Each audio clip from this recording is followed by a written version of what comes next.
black holes, the cosmos, space and time travel, science and technology. This is Science Fantastic with Professor Michio Kaku. Great Scott! I know, this is heavy. Theoretical physicist, the co-founder of string field theory, author of the international bestsellers Hyperspace, Visions, and Parallel Worlds. Now, profiling the latest cutting-edge developments in science. Science Fantastic with Professor Michio Kaku. This is Science Fantastic with Professor Michio Kaku. On Science Fantastic, we profile the amazing, jaw-dropping scientific discoveries that are revolutionizing our world and touching our lives. And once again, this hour is your hour. That's right. You're not going to get a busy signal if you give us a call. Go to the telephones, and if you have a question or comment about science, give me a call at 866-323-2129. Write that number down if you want to get on national radio on 100 radio stations and ask your question or make your comment about this great universe of ours. The number once again is 866-323-2129.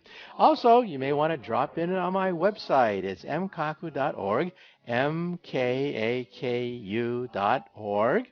And it lists all the latest bestsellers that I've written, including The Future of the Mind, all about how we physicists are beginning to decipher the mechanics of thought itself, making possible things like telepathy, telekinesis, moving objects with the mind over matter.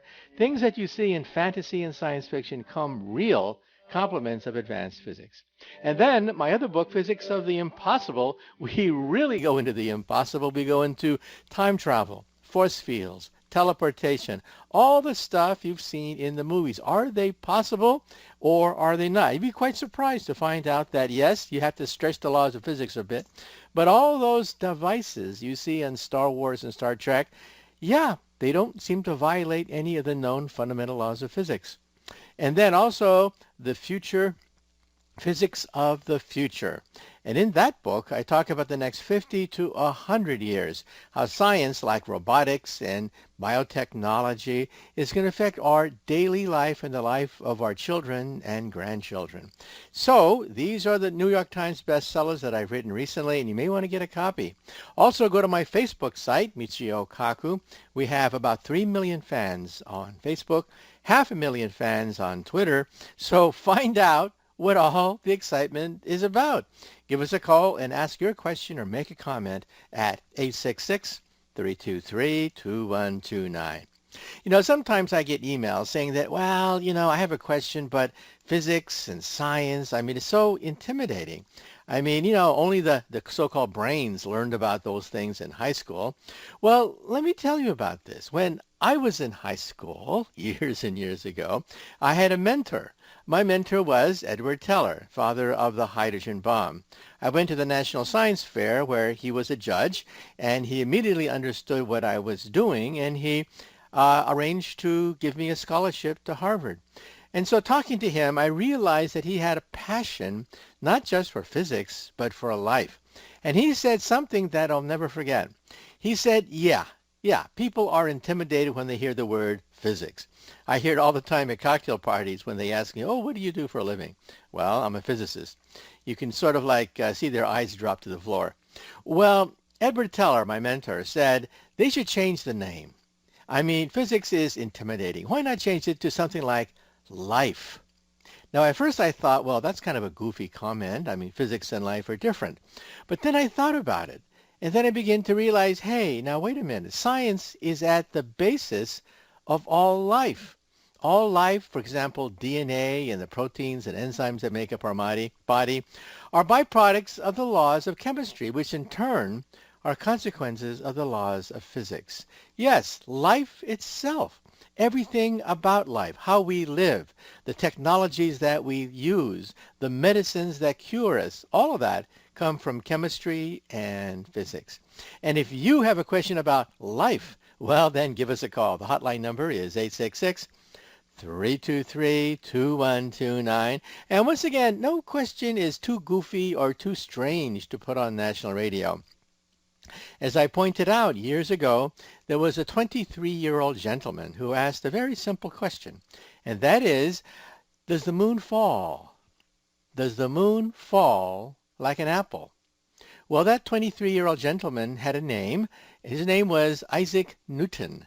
And when he solved that question, he developed what is called calculus. He created what is now called modern physics. Think about it, mechanics, thermodynamics, atomics, all of it comes from a 23-year-old gentleman who had the audacity to ask the question, does the moon also fall like an apple? And the answer is, by the way, yes, the moon is in free fall. Hard to believe, but yes, the moon is in free fall. In fact, when you walk across the room, you actually are in free fall. You fall, hop, and that's called walking. So in other words, yes, the moon is in free fall. Yes, the earth is in free fall around the sun. Yes, in some sense, almost everything is in free fall. And so a simple little question asked by a 23-year-old gentleman changed the course of modern history, because what came out of that is the atomic theory. And coming out of that came modern chemistry, the Industrial Revolution, steam power, factories. A peasant nation was turned into a modern industrial nation, compliments of the work of a 23-year-old gentleman who asked a stupid question, does the moon also fall? Okay, well, let's move right along and take the first listener question. Hello, Dr. Kaku. This is Juan from Atlanta, Georgia. I'm listening online through Stitcher. My question pertains to Einstein's theory of gravity. I was wondering if the moon contributes to the overall gravity of the Earth, and likewise, without the Earth, would the moon's gravity be different? Thanks. That's my question. Look forward to your answer. Bye. Okay, well, the moon has its own independent gravity as well as the Earth. According to Isaac Newton, every particle of nature, no matter how small, has a little bit of gravity, and when you add it all together to create something like the Earth, you can get a large gravitational field. So even though the moon has its own gravity, its gravitational pull affects the Earth in terms of tides. And so the fact that we have tides is due to the fact that the moon literally lifts ocean water up. Even though the moon is about 250,000 miles away, we feel the effects of the tides on the Earth. And the Earth, in turn, affects the tides on the moon. Now, the moon, of course, has no water, but what rises on the moon is rock. So even though the moon seems to be spherical, actually it's not. It's slightly football-shaped. And it turns out that the stable orbit of a football around the Earth is to have one side of the football face the Earth at all times. Now, have you ever noticed that you've never seen the backside of the moon? I mean, think about that for a moment. Stop. Have you ever seen the backside of the moon? And you begin to realize that, yeah, most people have never seen the backside of the moon. Think of the moon. It's the same moon that you saw as a child. It's the same moon you see on TV specials. It's the same moon you're going to see tonight, the same face of the moon. One side always faces the Earth. Why is that? Tidal forces. Tidal forces lock the moon in a way such that only one side faces the Earth at any given time. The only time you will ever see the backside of the moon is in a special on television where they actually show satellite photographs of the backside of the moon. And speaking about tides, let me say something else. It turns out that the moon is leaving us. That's right. Every revolution, the moon gets a tiny bit farther away from the Earth than us. This you can actually calculate numerically using, again, Newton's laws of gravity. You can actually calculate the fact that the moon is leaving us. Now, this was known to astronomers over 100 years ago. In fact, some astronomers said the following: if the moon is leaving us at a known rate, then let's run the videotape backwards. If you run the videotape backwards, that means that in the past, the moon was much closer to the Earth than today. And then if you run the videotape all the way back, you realize, oh my God, the moon came from the Earth. The moon is leaving us slightly, few inches a year, I think it is, very slightly, but over billions of years, that adds up. And yeah, billions of years ago, the moon was much closer to the Earth. In fact, it came out of the Earth roughly 4.1 billion years ago. So yes, to answer your question, the gravity of the moon is distinct from the gravity of the Earth. However, the two influence each other by something called tidal forces. Oh, by the way, before I leave on this question, let me say that this is also the reason why Saturn has rings. The distance of the rings of Saturn from the center of Saturn is called Roche's limit. Why is that important? Because you can calculate numerically, using Newton's laws of gravity, that if a moon gets too close to the mother planet, tidal forces become so great that the football gets squeezed more and more into a sausage, and then it falls apart. The distance at which a moon will fall apart if it gets too close is called Roche's limit. And bingo! That's exactly where we see the rings of Saturn. So the rings of Saturn, yes, are a byproduct of gravity. In turn, you can calculate all these effects using Newton's laws of gravity. Okay, let's take a short commercial break. Once again, you are listening to Science Fantastic with Professor Michio Kaku. Why don't you just jump right in and join the fun? Give us a call at 866-323-2129. Leave your name, call letters of the radio station that you're calling from and the city you're calling from, and perhaps you can get on national radio on Science Fantastic. Give us a call.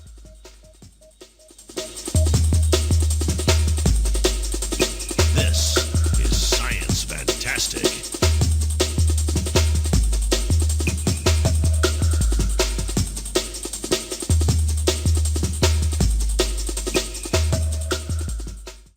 For more information on this and other great talk programs, go to talkradionetwork.com. As a business owner, or CEO for that matter, are you frustrated with the money you're wasting on advertising? How do I know it's being wasted? Because you see your advertising as an expense. I started my company because I was tired of seeing passionate business owners waste advertising dollars. So what if I could show you how to make your advertising a profit center in 30 days, guaranteed? I know what you're thinking. That's bull. Then challenge me. At no cost to you, I'll show you how to make your advertising a profit center, not an expense. If this is important to you, call me.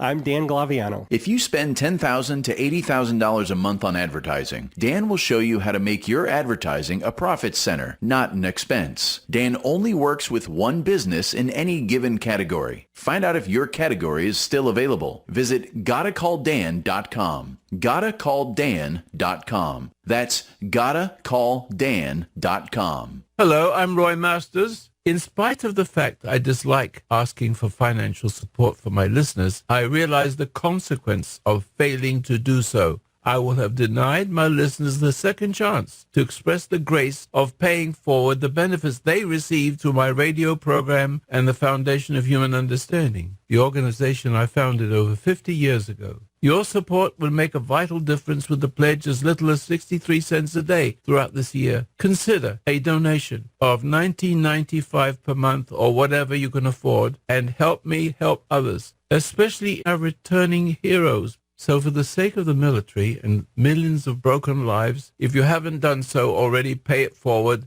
The benefits which you've received throughout the years from one crying in the wilderness. Go to FHU.com/donate. FHU.com/donate. Thank you from the bottom of my heart. The Foundation of Human Understanding is a 501c3 church. Do you worry a lot? Whether you're a college student, busy professional, parent, or grandparent, ongoing stress and elevated levels of the stress hormone cortisol can rob your memory, your health, and your future. Now you can combat the effects of stress and anxiety while improving your memory and recall at the same time with the dietary supplement Calm and Clever. Studies show that the ingredients in Calm and Clever reduce cortisol by as much as 30% in 1 to 2 weeks. Call 1-800-758-8746 or calmandclever.com. Hello, here I am, Roy Masters, 55 years on talk radio and still saving lives. Please continue helping the Foundation of Human Understanding by simply donating $19.95 per month. Paying it forward plan will continue saving lives into the years to come. I'm a pioneer in helping our troops to overcome the ravages of PTSD without drugs. Go to FHU.com and then click on the donation page. That's FHU.com. The Foundation of Human Understanding is a 501c3 church.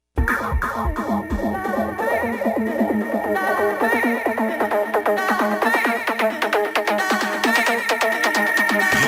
to Science Fantastic with Professor Michio Kaku.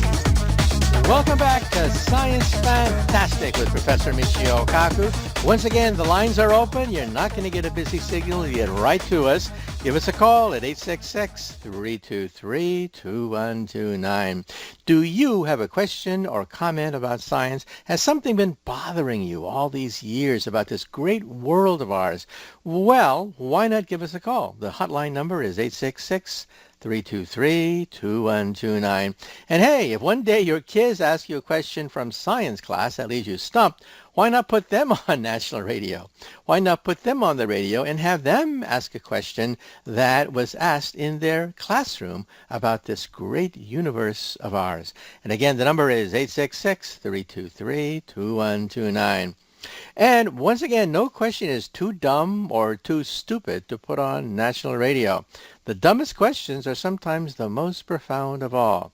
A 16-year-old boy asked a simple, dumb question. Can you outrace a light beam? Simple question, but then he began to realize that modern physics had no answer to that question. Can you outrace a light beam? Well, he went to the university, studied Maxwell's equations governing light, and bingo, he got the answer. The answer is no. You can never outrace a light beam. The speed of light is the ultimate velocity in the universe, he found out. What was his name? This 16-year-old boy, when he was 26, finally cracked the problem that haunted him for 10 years. His name was Albert Einstein.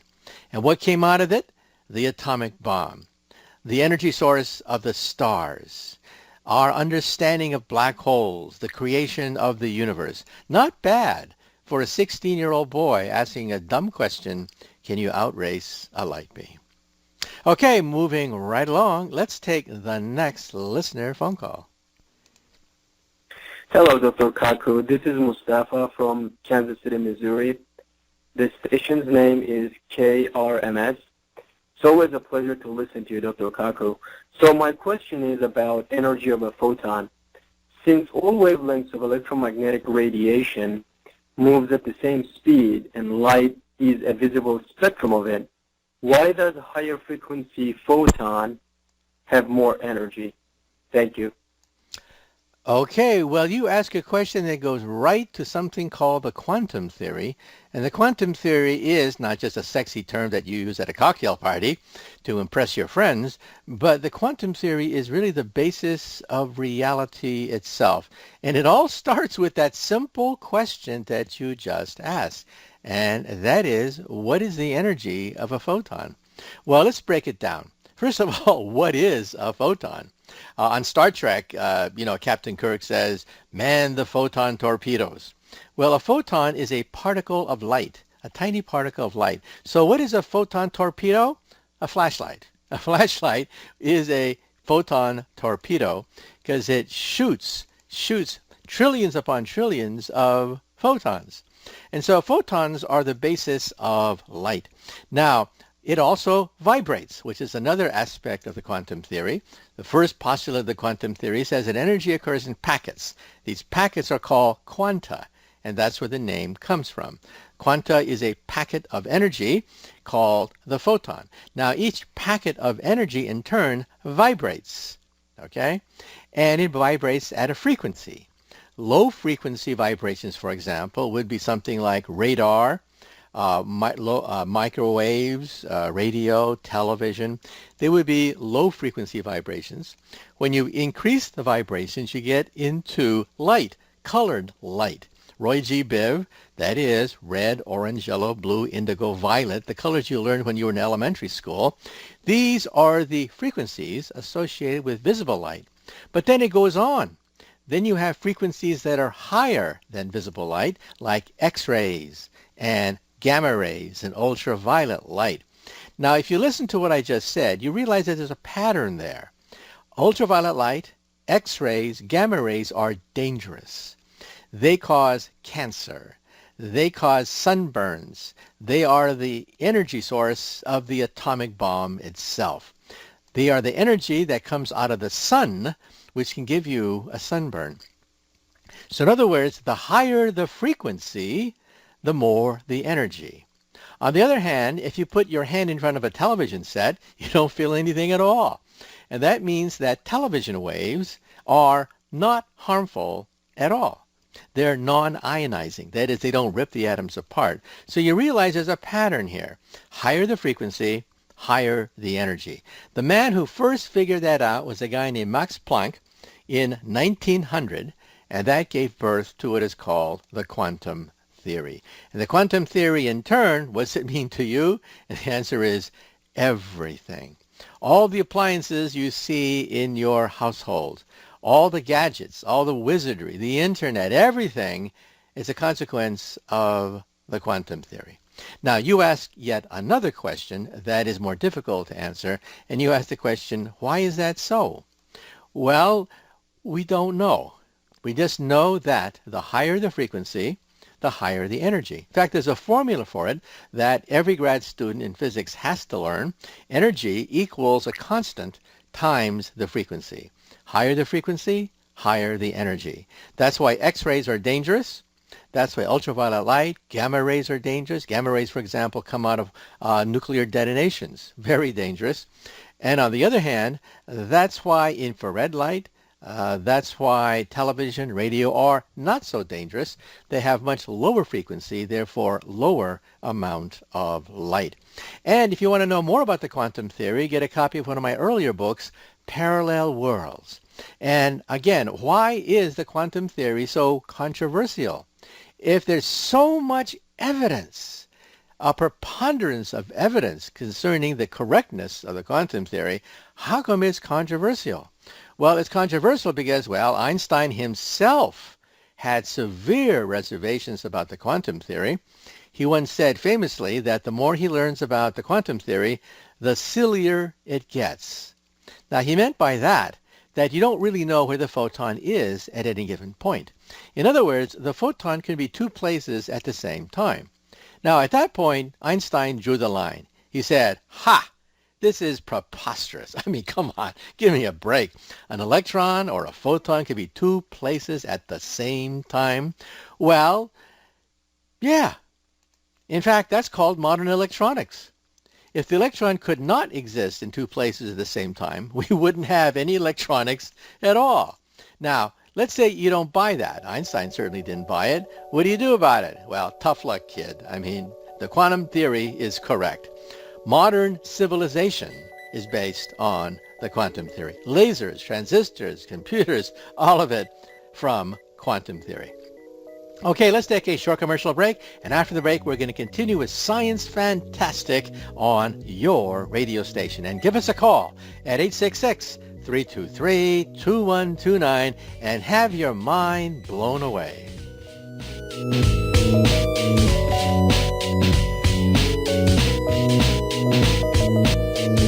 This is Science Fantastic.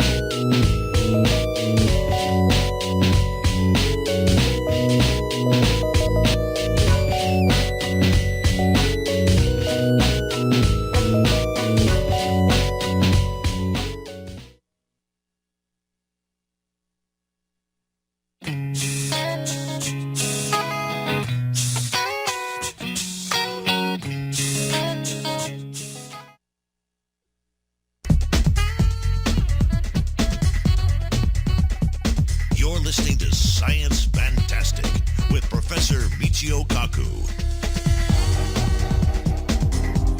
Welcome back to Science Fantastic with Professor Michio Kaku. The lines are open. You're not going to get a busy signal. Get right to us. Leave your name, call letters of the radio station you're calling from, and the city you're calling from, and perhaps you can have your thoughts heard on national radio. Once again, this is Science Fantastic, and this hour is your hour. This is the time when you have a chance to interact with a scientist, that is, me. How many times have you been staring at the TV set, listening to the radio, and something breaks? Something about the universe, something about the space program, something about life, about DNA, and there you are, speechless, without anyone to talk to. Well, you can talk to me. you can give me a call and be part of the excitement called science. The number to call is 866-323-2129. And as I mentioned earlier, when I was in high school, my mentor was Edward Teller, father of the hydrogen bomb. And he said that, well, they should change the name physics. It scares people. Why not change the name physics to something called life? In other words, physics and science is the basis of life. Everything around us, not just the universe, not just the stars, but what's inside your body, what's inside your head, what's all around you. That is science. Okay, let's move right along and take the next listener phone call. This is for the epitome of a great scientist. My name is John Hay, and I'm curious as to the best starter telescope for 6 and 7-year-olds. I want to get them involved, as I know no one who has the expertise that you might. Thank you. Okay, well, you asked a question about 6 and 7-year-olds, and let me say something, that when we're very, very young, we're born scientists. All of us want to know where we came from, why the stars shine. We're born scientists, and that's the time when you want to grab them. That's the time when you want to show them the incredible universe of ours. In other words, around, let's say, even age of 10, that's when they can really appreciate it. That's when you give them a telescope, a microscope, a chemistry kit, a visit to the planetarium, and you blow their mind away. That's when it starts. Until, of course, you hit junior high school, and then it's all over. Junior high school, I think, is perhaps the greatest destroyer of scientists known to science. We lose scientists by the millions every year once they hit junior high school. And why is that? Because science becomes boring. Science becomes memorization of irrelevant facts that don't mean anything at all. And if you're a science buff, you're called a geek. And you learn there's a pyramid. At the top of the pyramid, if you watch Hollywood movies, you know the top of the pyramid are the beautiful people. That is, the cheerleaders and the football jocks, they are at the top, the pinnacle of the pyramid in high school. And who's at the bottom of the pyramid? Everybody else and the nerds. But they don't tell you that. They don't tell you the fact that once you graduate from high school, the pyramid turns upside down. I mean, just look at who the richest people in the world are. People like Mr. Zuckerberg, Mr. Gates. I mean, think about it. We're brainwashed, and it's no wonder that we lose young scientists. Anyway, then what do you give a young person? I would first give them a pair of binoculars. Why is that? Because telescopes, well, you don't want to spend hundreds, thousands of dollars on a telescope only to find that your kid loses interest. First, give them a pair of binoculars and show them what you can do with it. Then you can magnify images and open up a whole new world to them. And go on parties where you go out at night and look at the craters of the moon. Look at the rings of Saturn. You'd be surprised that, yeah, even a small telescope, you can barely make out the rings of Saturn. I first remember when I saw the rings of Saturn, and it literally blows your mind away. There's a universe out there. Rings of Saturn, visible with a good pair of binoculars. Once the kids are hooked, once the kids say, okay, Dad, okay, let's go to the next level, then you may want to look at the different kinds of telescopes there are, and there are basically two kinds of telescopes. One is the telescopes called refracting telescopes that look like a spyglass, a long tube. The other one is the reflector, which is basically a light box. It looks like a barrel, and you poke your eye on the side of the barrel. Light comes in the barrel, is collected, and then a mirror shoots it into your eyepiece. Which is better? Well, I personally think that the reflecting telescope, first devised by Isaac Newton himself, is preferable if kids start to become more serious, like a 4-inch reflector. But again, first test them out on binoculars and tease them and see whether they're really interested. If they are, then hey, go for it. Because who knows? Maybe you have a scientist budding right before your eyes. And remember, the job market for science is great. Okay, well, let's take another short commercial break. You are listening to Science Fantastic with Professor Michio Kaku. Give us a call at 866-323-2129. Give us a call.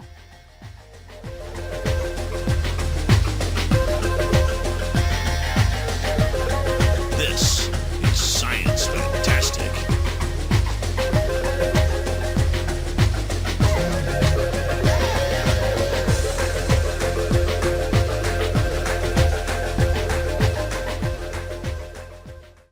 For more information on this and other great talk programs, go to talkradionetwork.com.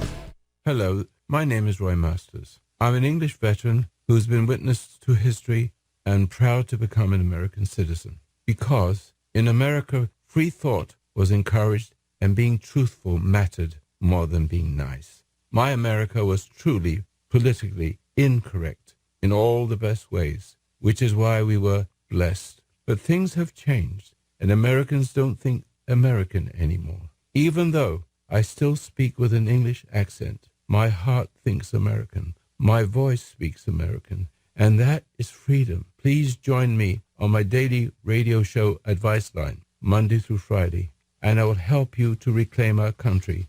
Let me help you find the courage to think and speak American again. Please download my radio show app, available now at the Apple App Store and Android Google Play. Thank you. The Foundation of Human Understanding is a 501c3 church. I'm Jim LeBlanc with Volunteers of America. When it comes to advertising, you gotta call Dan. I'm Mark Jones with SunPro Solar. If you're not getting a significant return on your advertising investment, you gotta call Dan. I'm Blair Cottingham with United Rentals. If you're not happy with the results of your advertising, you gotta call Dan. Generally, we work with two types of clients. Those who advertise and are worried about their return on investment, or those who are frustrated about not getting a better return on investment. You probably don't fall into either of these categories, but if you do, call me. I'm Dan Glaviano. If you spend $10,000 to $80,000 a month on advertising, Dan will show you how to make your advertising a profit center, not an expense. Dan only works with one business in any given category. Find out if your category is still available. Visit gottacalldan.com. gottacalldan.com. That's gottacalldan.com. Do you worry a lot? If you're forgetful, nervous, moody, or overwhelmed, chances are you're not protecting yourself from the ravaging effects of stress and anxiety. No matter the cause, ongoing stress and elevated levels of the stress hormone cortisol can rob your memory, your health, your quality of life, and your future. Now you can combat the effects of stress and anxiety while improving your memory and recall at the same time with the dietary supplement Calm and Clever. Studies show that the ingredients in Calm and Clever reduce cortisol by as much as 30% in as little as 1 to 2 weeks and increase your ability to recall facts, names, and numbers in 4 to 12 weeks. Calm and Clever was created by scientist Kurt Hendricks, a principal investigator in 2 NIH-funded studies on Alzheimer's disease. Try Calm and Clever for 2 months. You'll feel the difference. Call 1-800-758-8746 or go to calmandclever.com. You're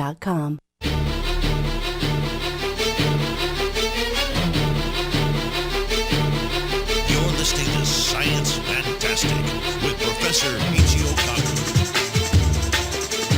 Welcome back to Science Fantastic with Professor Michio Kaku.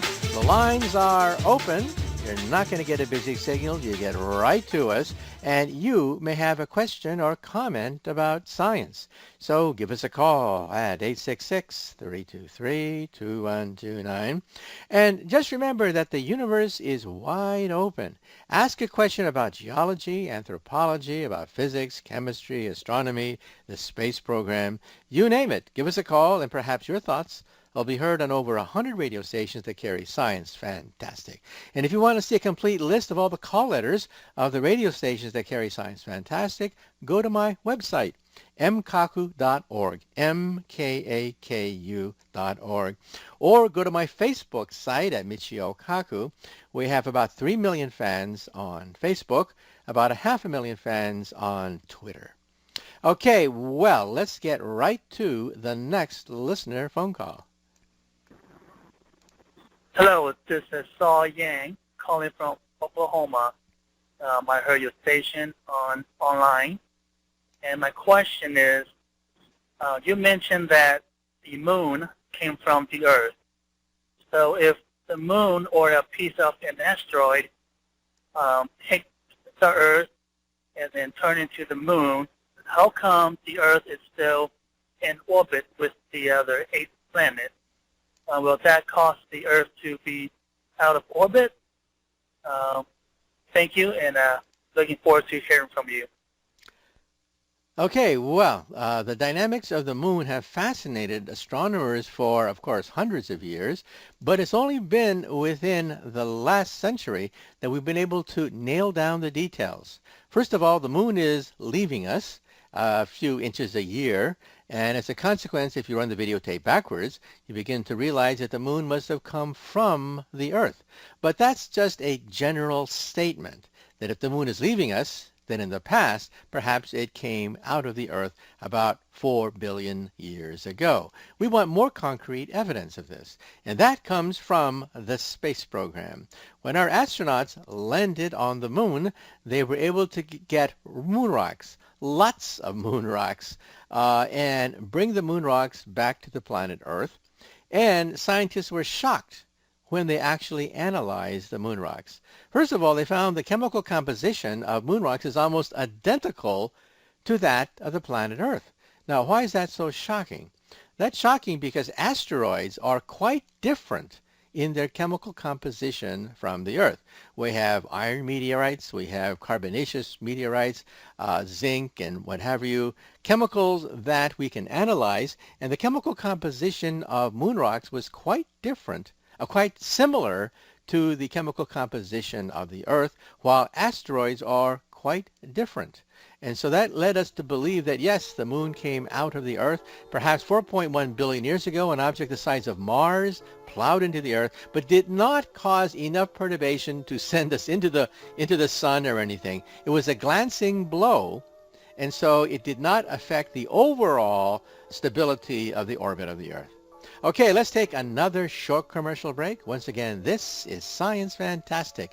Give us a call at 866-323-2129 and ask your question on 100 radio stations that carry Science Fantastic.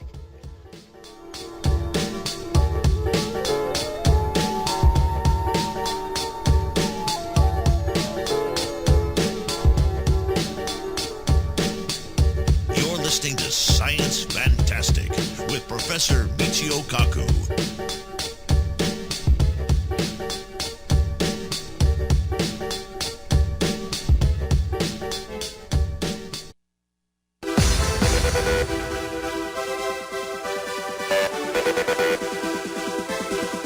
You're listening to Science Fantastic with Professor Michio Kaku.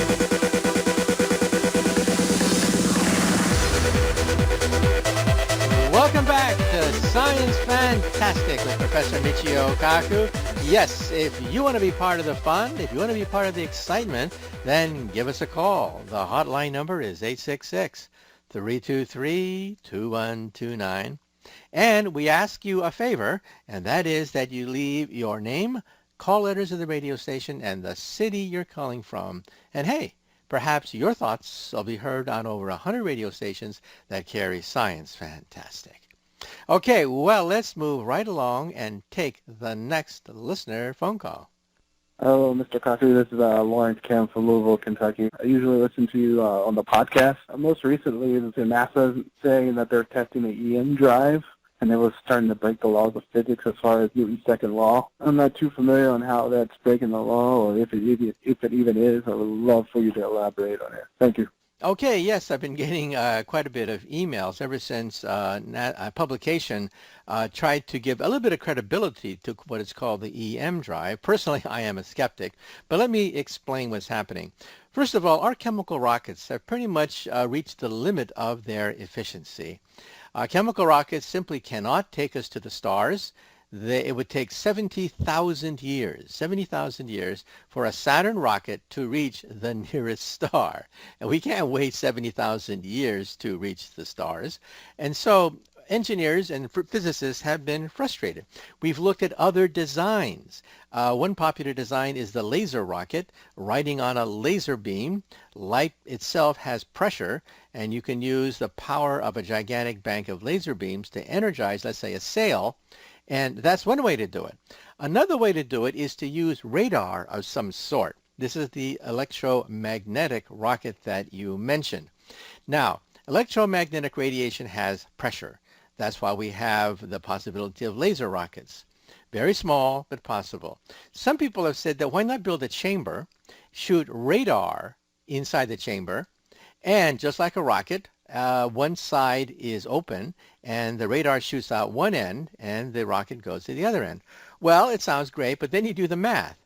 You do the math, and you find out it's much too small, that you're not going to get much thrust at all using radar or something like radar. However, that hasn't stopped some people from dreaming about the electromagnetic rocket, and there was an article that was published that has generated a certain amount of interest because maybe there's an experiment which can show that you can indeed obtain usable thrust using the electromagnetic rocket. Now, why am I a little bit skeptical? Because when you do the math, you realize that, well, you can't get something from nothing, that if you have this electromagnetic rocket, you can calculate the thrust. The thrust is simply too tiny to energize a starship. So this result must have been incorrect. Now, am I positive about this? And the answer is no. I have not seen the paper. I have not done I have not observed the experiment. And so in some sense, I have to be open to all possibilities. Scientists are what we call revolutionary conservatives. That is, in general, we're very conservative when it comes to breaking the known laws of physics. But if someone can successfully break a law of physics, a law of Newton, a law of Einstein, we're radicals. We accept it immediately because we realize, hey, Mother Nature is telling us something. But as Carl Sagan once said, remarkable claims require remarkable proof. And already some scientists are jumping on this idea and saying that, well, perhaps it's been overhyped. Perhaps the physics is simply not there. But hey, like I said, I keep an open mind, and I think the experiment has to be redone, and the critics will have their last say. For example, some people email me, in fact, quite a few people email me, and ask me about cold fusion. Well, cold fusion is getting energy, fusion energy, the energy of stars, in fact, out of a bottle, a glass of water containing some rods of palladium. Now, if you do, again, the math of quantum mechanics, you realize that you're simply not going to get energy from a glass of water that harnesses the energy of the stars. However, the people who believe in cold fusion say, ha, you guys are prejudiced. Obviously, you don't believe in the results of real experiments, which seem to indicate that you can get energy almost from nothing. Well, it turns out that these experiments are not reproducible on demand. That is, some inventor on one part of the earth says, I got it.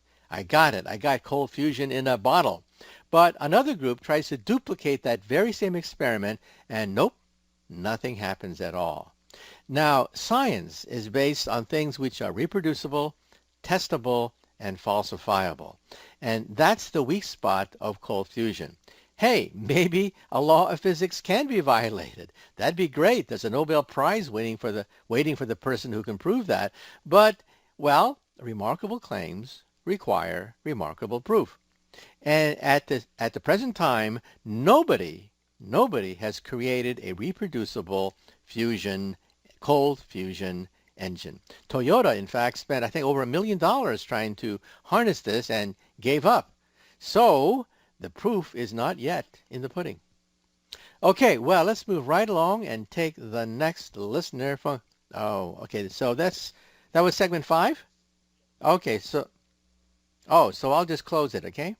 Okay, 5, 4, 3, 2, 1. Well, unfortunately, our time is up.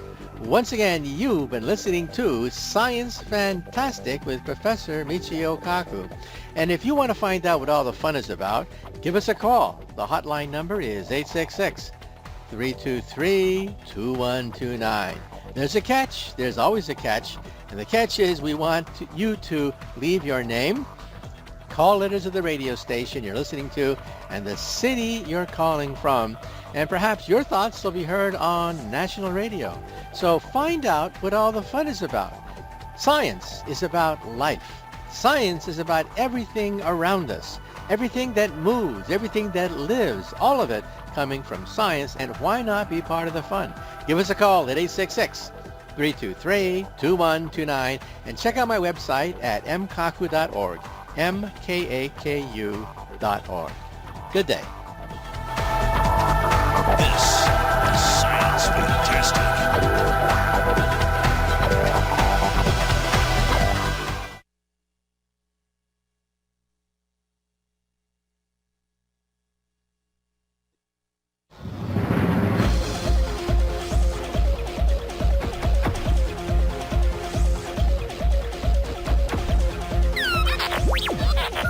Black holes, the cosmos, space, and time travel, medicine, robotics, science, and technology.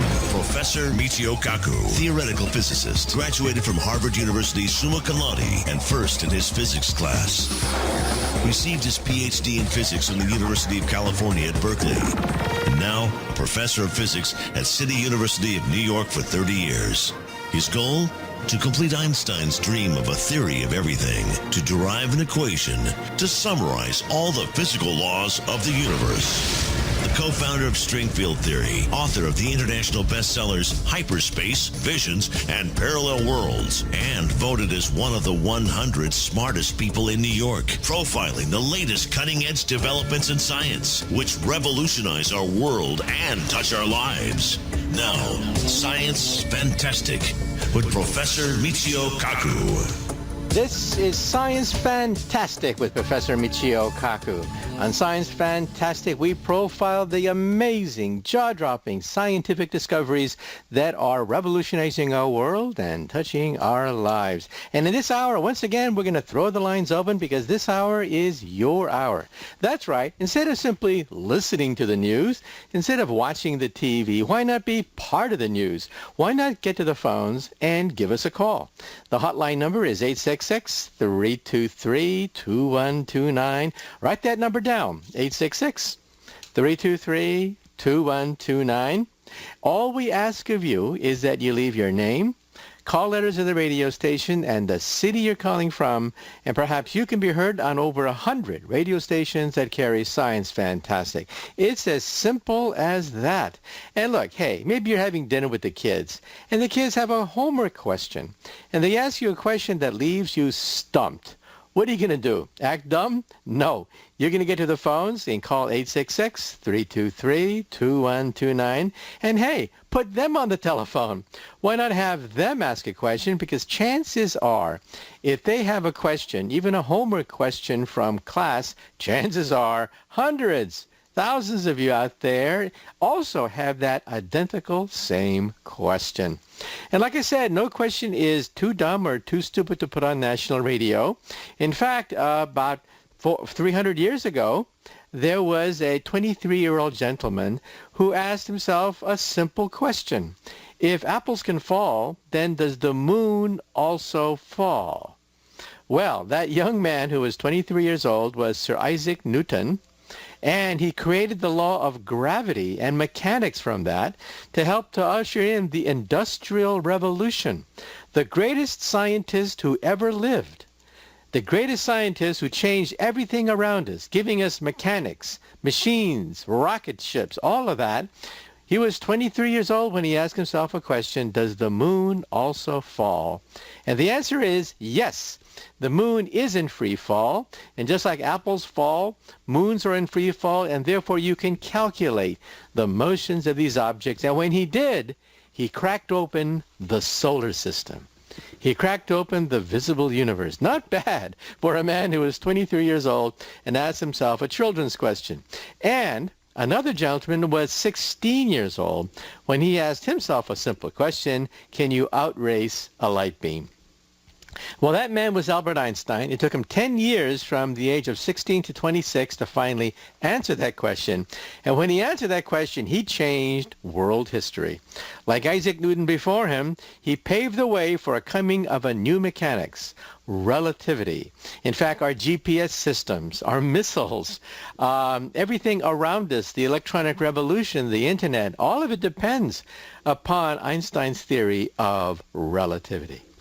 And why don't you go to my website and check out what I'm up to? The website is mkaku.org, mkaku.org, and check out my Facebook site. We have almost 3 million people now following me on Facebook and Twitter. I recently checked, we have 500,000 people following me on Twitter. So why not find out what all the excitement is about, and why not be part of it? Join the fun. Give us a call at 866-323-2129. And last but not least, why don't you check out my last 3 books? All 3 of them were New York Times bestsellers. The first is Physics of the Impossible, which talks about time travel, starships, which talks about relativity, wormholes, warp drive. And then we have the book Physics of the Future, which talks about robots, the economy. What will the economy, what will jobs look like in the coming 50 to 100 years? And my latest book is called The Future of the Mind, which hit #1 on the New York Times bestseller list 2 years ago. And all of them are now in paperback form. Find out about the future. Find out about the mysteries of the living brain, and go to my website to find out more about all these by going to mkaku.org, mkaku.org. Okay, well, without further ado, let's jump right into some of the listener phone calls that have been pouring in. Hi, Dr. Kaku. This is Andrew Call here, and I just wanted to know if it was possible that we could have misinterpreted the results of the Michelson-Morley experiment. Let me know. Thanks. Bye. Well, the short answer is no, but let me answer the question in more detail. In the 1900s, physics had this tremendous crisis. People were wondering that if light is a wave, then what is waving? That's a question that even children could ask. If light is a wave, then what is waving? And so scientists came up with this ethereal quantity called ether. Ether fills up the universe and is an absolute frame, so you know exactly where you are with respect to the stationary universe. So ether was this absolute frame of reference. Then we had the Michelson-Morley experiment, they shot light in 2 separate directions and calculated the relative speed differential if light goes in 2 different directions perpendicular to each other. And much to their shock, and the shock of the entire physics community, light traveled at the same velocity no matter which way it was going. Now, think about that for a moment. If you have a light beam and you shine a flashlight in the forward direction, or in the horizontal direction, vertical direction, or to the ground, you expect the speed of light to be different. If you're on a train, you expect the speed of light to be different if you shine a light in the forward direction. In fact, if the train is traveling near the speed of light, and you turn on a flashlight in the forward direction, you expect that flashlight to go twice the speed of light. Well, the answer was all of the above are wrong. This was a shock wave that no matter where you point the flashlight, light travels at the same speed, whether you're in a rocket ship, whether you're going north, south, east, west, diagonal. The universe didn't care. The speed of light was a constant no matter where you went. And therefore, it was Albert Einstein who finally figured it out. And that is that in order for light to travel at the same velocity in any direction, up, down, sideways, whatever, it meant that time itself has to be distorted. Time slows down the faster you move. And in fact, the GPS system depends upon that because we have to know what time it is in outer space. duh. I mean, the astronauts can't go into outer space and not know what time it is. They have to know what time it is. But time moves at different rates throughout the universe.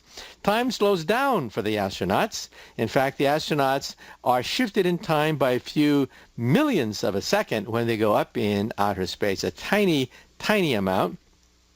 Also, time beats faster on the moon than on the Earth, all of which can be measured. Now, some people say, well, isn't relativity a theory? Huh? Therefore, it's not really proven, right? Wrong. Relativity is a law. It's not a theory at all. That's a problem with the English language. It is a law. Just like we have Newton's laws of motion, Einstein's laws are actually more powerful than Newton's laws of motion. And so the Michelson-Morley experiment showed that light travels the same no matter where you point the flashlight. And the only way to explain that incredible fact is to assume that time and space can change depending upon how fast you move. And we measure this. In fact, the Pentagon cannot fight wars unless the GPS system is calibrated to take into account relativity. And the space program will be thrown completely out of kilter unless we realize that the question, what time is it in outer space, depends on how fast you move, and it depends on where you are. As I said, time beats faster on the moon than it does on the Earth. And if you don't like it, tough. That's just the way the universe is. If you think that, well, doesn't this violate common sense? Well, tough. The universe doesn't care about your common sense. Okay, let's take a short commercial break, and after that we're going to continue with Science Fantastic with Professor Michio Kaku. Give us a call. All we ask of you is that you leave your name, call letters of the radio station, the city you're calling from, and the number to call, write this down, is 866-323-2129. Give us a call and have your thoughts heard on over 100 radio stations that carry Science Fantastic. You're listening to Science Fantastic with Professor Michio Kaku.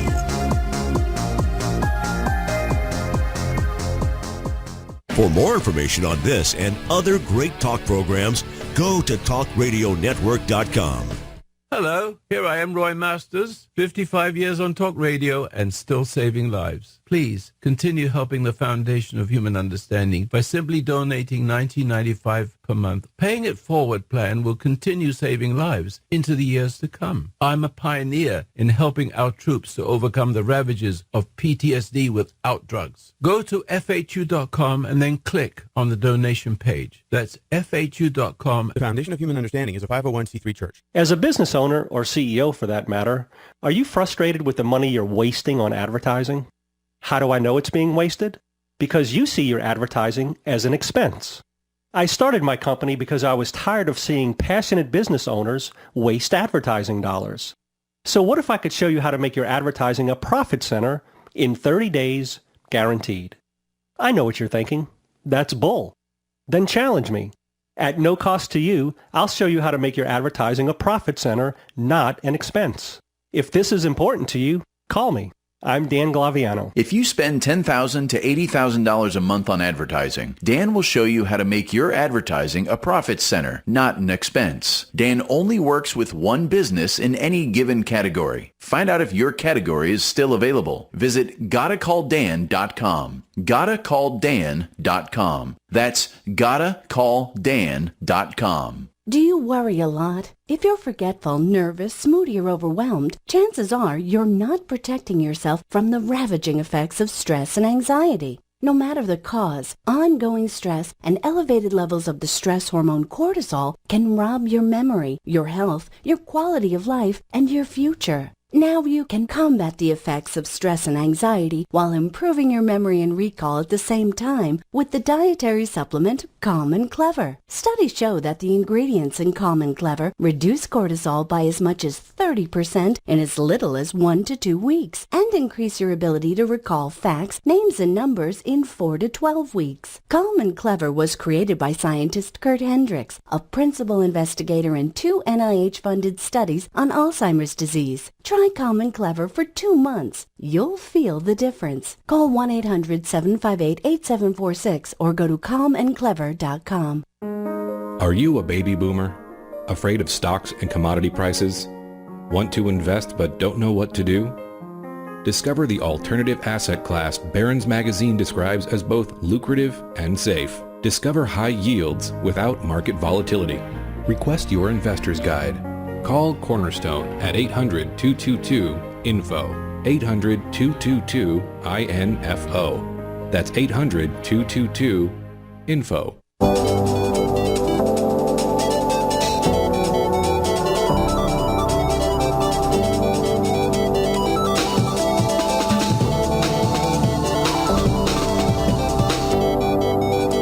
This is Science Fantastic. Welcome back to Science Fantastic with Professor Michio Kaku. Once again, the lines are open. You're not going to get a busy signal 24 hours a day, anytime, day or night. You can give us a call. You're not going to get a busy signal. The number to call is 866-323-2129. Let's say you're simply shooting the breeze with your fellow workers at the water cooler, and something pops up, some bizarre question. A friend of mine works for Con Edison, the utility here in Manhattan, and they were just shooting the breeze at the water cooler, and then one of them asked a simple question. If the sun were to disappear right now, how long would it take for us to know it? Well, everyone was stumped. Such a simple question that even children might ask, and that is, what is the speed of gravity? Well, they all decided that, well, I think we have to talk to a physicist. So they came up to me and asked that question. The answer, well, we're not positive, but we think that gravity does travel at the speed of light. So the answer to that would be 8 minutes. So the lesson here is, give us a call, and perhaps you can have that question answered on national radio. Or if your kids ask you a question that leaves you stumped, why not put them on the radio? I mean, after all, I'm a professor. I get to speak to students all the time. So why not put them on the radio and have their thoughts heard on national radio? And so once again, this is Science Fantastic, and this program is your hour. This is when you can get to the phones and give us a call. Okay, well, moving right along, let's take the next listener phone call. Just wondering in what ways we are measuring the impact of the methane bomb in the Arctic. You know, are we monitoring those large stores of underground frozen methane? And, you know, what is the potential for that to be disastrous or lead to runaway climate change in this century? I wish you could provide us information on that, because it's very hard to find information on that. Thank you. Well, you ask a very important question, and that is, well, the Arctic is gradually thawing out. We know this for a fact. Even people who don't believe in climate change will acknowledge the fact that, yes, satellite data shows that the Arctic is warming up. For example, submarines that went underneath the ice caps in the 1950s, like the Nautilus, measured the thickness of the ice cap. We've since been there many times since then, and we find that the thickness of the Arctic ice sheet has gone down by 50%. Just in the last 50 years. I mean, think about that. In the last 50 years, we've lost 50% of the thickness of the ice sheet. In fact, in summer times, we now believe that the Arctic will be more or less ice-free in the coming decades. And the Russians are even depending upon this. The Russians have made very distinct claims that, yes, when the Arctic thaws out, they want to be there to claim part of it. In fact, I had a chance to lecture in Russia several years ago. I spoke in Siberia, of all places. I spoke in Krasnoyarsk in Siberia. And the people there say that, well, winters used to be brutal. I mean, really brutal in Siberia in the winter times. But hey, because of global warming, the Arctic is gradually thawing out, and they love it. Yes, some people actually love climate change, especially if you're ice-locked in Siberia. And when I went there in summertime, it was actually rather pleasant because of the fact that the Earth is heating up. And they also mentioned to me that because the Arctic is gradually thawing out, it means that mammoths and animals, prehistoric animals that died tens of thousands of years ago, are now coming out of the ice. So this is sort of like a Hollywood movie, The Revenge of Prehistoric Monsters.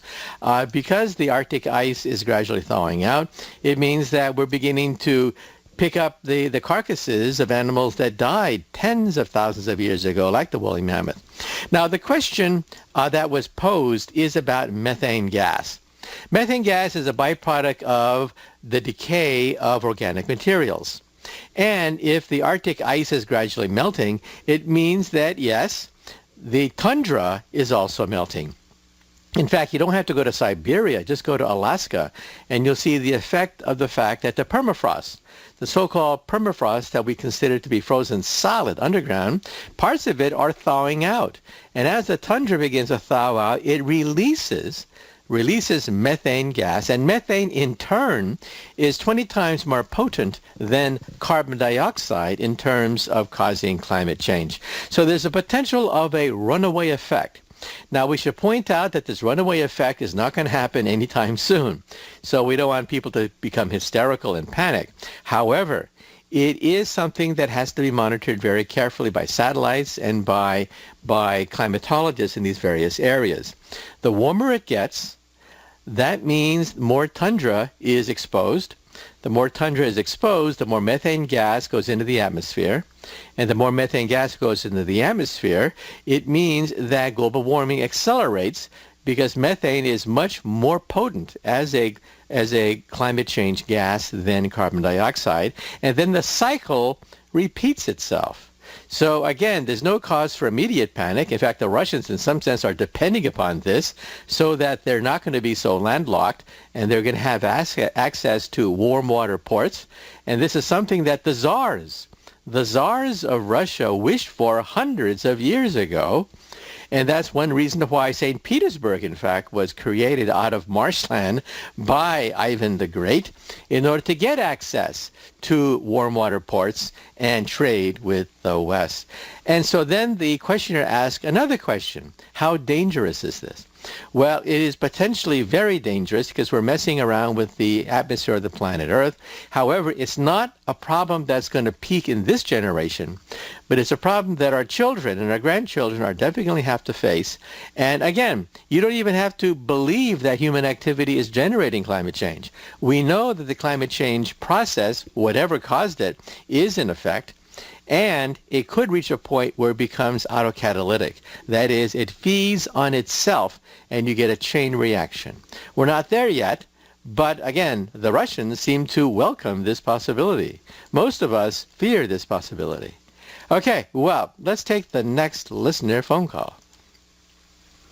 Why do you call the string theory a theory if it cannot physically be proven? Well, you ask a very embarrassing question, but a very fair question, and that is that sometimes great theories are proposed, but a test, a knockout test of the theory could take decades. And that's the way it is with all sciences. For example, when the theory of continental drift came out, it was laughed at for decades. In fact, I remember as a kid in elementary school, it was pointed out that, gee, doesn't Africa look like Latin America if you put the two continents together? The elementary school teacher actually laughed and said, ha, that's just a theory that's obviously incorrect. How can a continent move? I mean, continents are huge objects. How can you move a continent? But the elementary school teacher was fair and said that, yes, it is a theory. It's a theory that cannot be proven and probably is incorrect. Well, now we know that that is, of course, the guiding principle behind all of geology. Just like evolution is the unifying principle of all life and DNA on the Earth, continental drift is the unifying principle of all geology. But it took decades to actually prove it. In fact, it wasn't until we had submarines that could go down to the bottom of the Atlantic Ocean and photograph new volcanic materials coming out of a crack in the Atlantic Ocean that it was finally, quote, proven that we can actually see continents move. Continents move at the rate at which your fingernails grow, about an inch every few months, and we know that it's true. Well, after the break, let's take a short commercial break, but afterwards we'll talk about string theory and how we might eventually be able to prove it. Okay, once again, you are listening to Science Fantastic with Professor Michio Kaku. The number to call is 866-323-2129. You're listening to Science Fantastic with Professor Michio Kaku.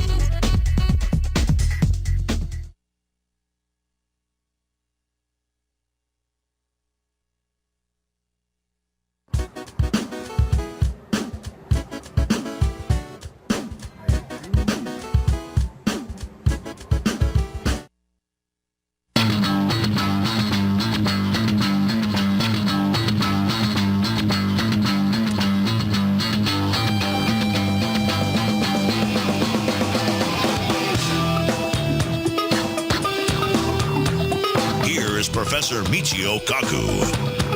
Welcome back to Science Fantastic with Professor Michio Kaku. Once again, in this hour, we're throwing the lines open because this hour is your hour. That's right. Why do you have to sit there watching the TV screen, listening to the radio, and simply being a passive observer to the dance of nature and the flow of life? Why not be part of it? Why not be part of the fun? You can be part of the fun by giving us a call at 866-323-2129. However, there are restrictions. First of all, you have to leave your name, the call letters of the radio station you're calling from, and the city you're calling from. And by George, you can have your thoughts heard on over 100 radio stations that carry Science Fantastic. So give us a call. And once again, I'm always touring the country. In fact, just recently I spoke in Denver, Colorado, to an overpacked, overflow audience at the convention center. In fact, we had about 10,000 people in the audience. Anyway, if you want to find out about what I do, go to my website. It's mkaku.org, mkaku.org. And you can go to my Facebook site. We have almost 3 million people following me on Facebook. And on Twitter, I recently checked, we're up to 500,000 people on Twitter. So find out what the excitement is about. And if you want to be part of the excitement, why not give us a call at 866-323-2129. Okay, well, moving right along, let's take the next listener phone call. Hi, this is Brady calling from Denton, Texas. I'm a big fan. I'm kind of today for the moment and hoping to change that. And I was kind of curious as to, and if you could possibly give an explanation, how scientists are able to entangle particles in the lab and how this process occurs without scientists, like in nature and the universe. Thank you. Okay, well, you ask a question that is at the cutting edge of computer research, and one day your computer may depend upon this concept called entanglement. Well, first of all, we have a theory of atomic physics. It's called quantum mechanics. We see no deviation whatsoever from the laws of quantum mechanics, and it's what I do for a living. And in quantum mechanics, all matter is a wave. All matter has wave-like properties. And when you have two electrons that are very close together, in fact, touching each other, they vibrate in unison. They go up and down, up and down. They vibrate in unison. Now, separate them. When you separate these two electrons, then there is an umbilical cord. An umbilical cord you cannot see, which mysteriously connects one with the other. Einstein hated this. Einstein himself did not really believe in quantum mechanics, but hey, what can I say? He was wrong on this question. And this entanglement, therefore, means that if you jiggle one electron, then there is this mysterious umbilical cord connecting it to its twin, and it understands the fact that its partner has been jiggled. This experiment has been done. It was first proposed in 1935 by Einstein himself. In fact, Einstein created this experiment, this mind experiment, in order to disprove quantum mechanics. He said that any vibration of one electron would immediately spread to the other electron by this umbilical cord, and it would travel faster than the speed of light, and bingo. He says nothing can go faster than the speed of light. Quantum mechanics is wrong. So Einstein thought he had it. Einstein thought that he had the fatal plunger that would then kill off quantum mechanics. Well, this experiment has been done. We do it every day in our physics laboratories. And what can I say? Einstein was wrong. There really is this umbilical cord. It's called spooky action at a distance. These are Einstein's words. And he invented these words, of course, to try to smash it. But instead, hey, Mother Nature is what Mother Nature is. And it turns out that Einstein was wrong. Then the next question is, can you use this, as many science fiction writers have proposed, to send a message faster than the speed of light? If this information travels instantly, then does it violate relativity? We'll answer that after the break. Once again, you are listening to Science Fantastic with Professor Michio Kaku. The hotline number for you to call is 866-323-2129. Give us a call and leave your name, the call letters of the radio station, and the city you're calling from, and perhaps your thoughts can be heard on over 100 radio stations that carry Science Fantastic. So be part of the fun. Give us a call. This is Science Fantastic.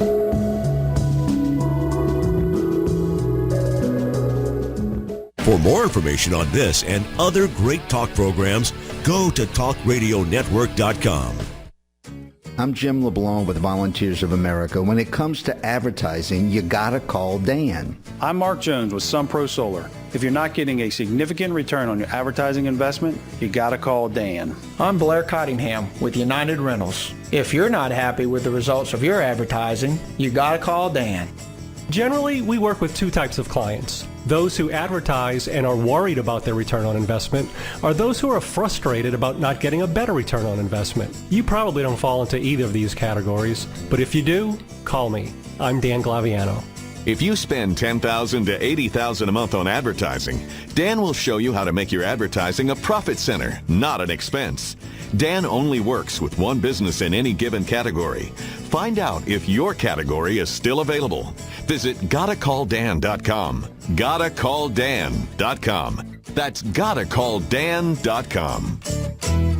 Do you worry a lot? If you're forgetful, nervous, moody, or overwhelmed, chances are you're not protecting yourself from the ravaging effects of stress and anxiety. No matter the cause, ongoing stress and elevated levels of the stress hormone cortisol can rob your memory, your health, your quality of life, and your future. Now you can combat the effects of stress and anxiety while improving your memory and recall at the same time with the dietary supplement Calm and Clever. Studies show that the ingredients in Calm and Clever reduce cortisol by as much as 30% in as little as 1 to 2 weeks and increase your ability to recall facts, names, and numbers in 4 to 12 weeks. Calm and Clever was created by scientist Kurt Hendricks, a principal investigator in 2 NIH-funded studies on Alzheimer's disease. Try Calm and Clever for 2 months. You'll feel the difference. Call 1-800-758-8746 or go to calmandclever.com. Hello, my name is Roy Masters. I'm an English veteran who's been witness to history and proud to become an American citizen. Because in America, free thought was encouraged and being truthful mattered more than being nice. My America was truly politically incorrect in all the best ways, which is why we were blessed. But things have changed, and Americans don't think American anymore. Even though I still speak with an English accent, my heart thinks American. My voice speaks American, and that is freedom. Please join me on my daily radio show Advice Line, Monday through Friday, and I will help you to reclaim our country. Let me help you find the courage to think and speak American again. Please download my radio show app, available now at the Apple App Store and Android Google Play. Thank you. The Foundation of Human Understanding is a 501c3 church.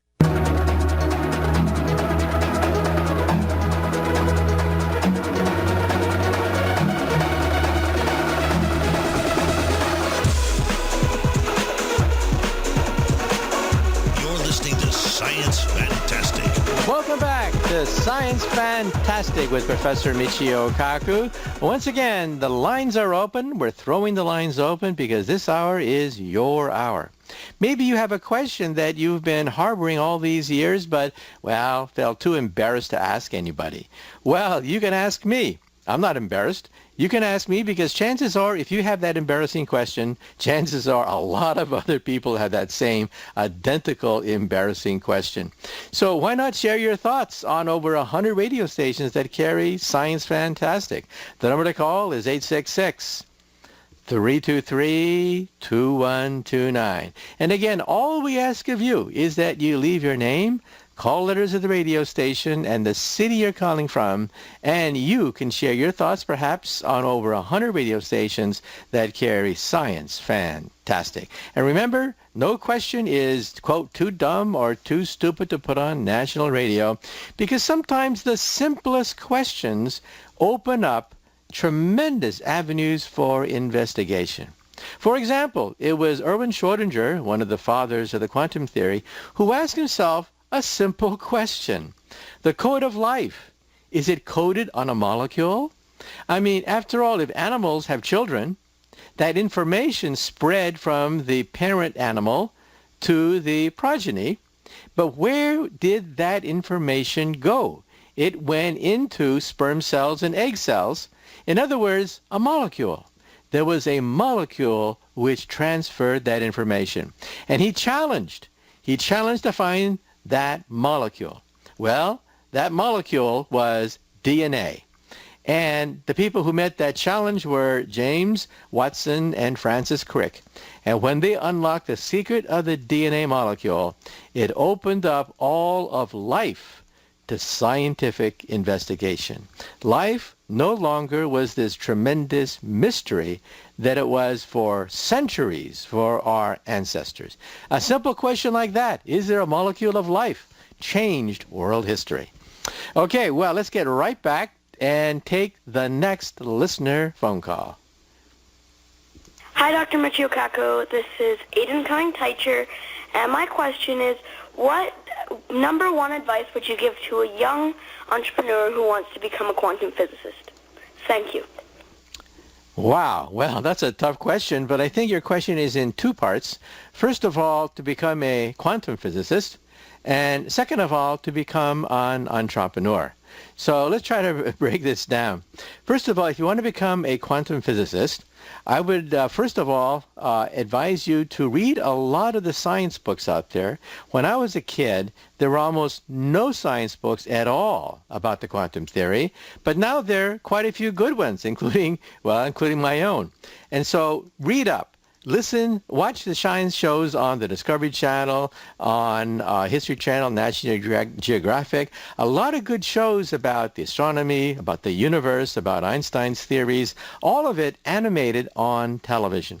So the first thing is keep up with popular science by reading magazine articles, by reading books, and by watching the TV. But hey, you can only go so far reading popular books. You have to settle down and learn it. And that means that in college, I would start to take mathematics and physics courses. Now, one question that I sometimes get is, do you have to be a genius in math to become a physicist? And the answer is no. However, you do have to be competent. That is, you have to master calculus. First year calculus, of course, is essential. Second year calculus, if you can hack it. But you have to pay your dues. And once you graduate, then there are a variety of jobs that you can apply for. And I'll summarize some of them after the break. Once again, you are listening to Science Fantastic with Professor Michio Kaku. Give us a call. The hotline number is 866-323-2129. And again, leave your name, call letters of the radio station, and the city you're calling from. And perhaps you can have your thoughts heard on over 100 radio stations that carry Science Fantastic. Give us a call. Does he know about string theory? He wrote the book on it. You're listening to Science Fantastic with Professor Michio Kaku.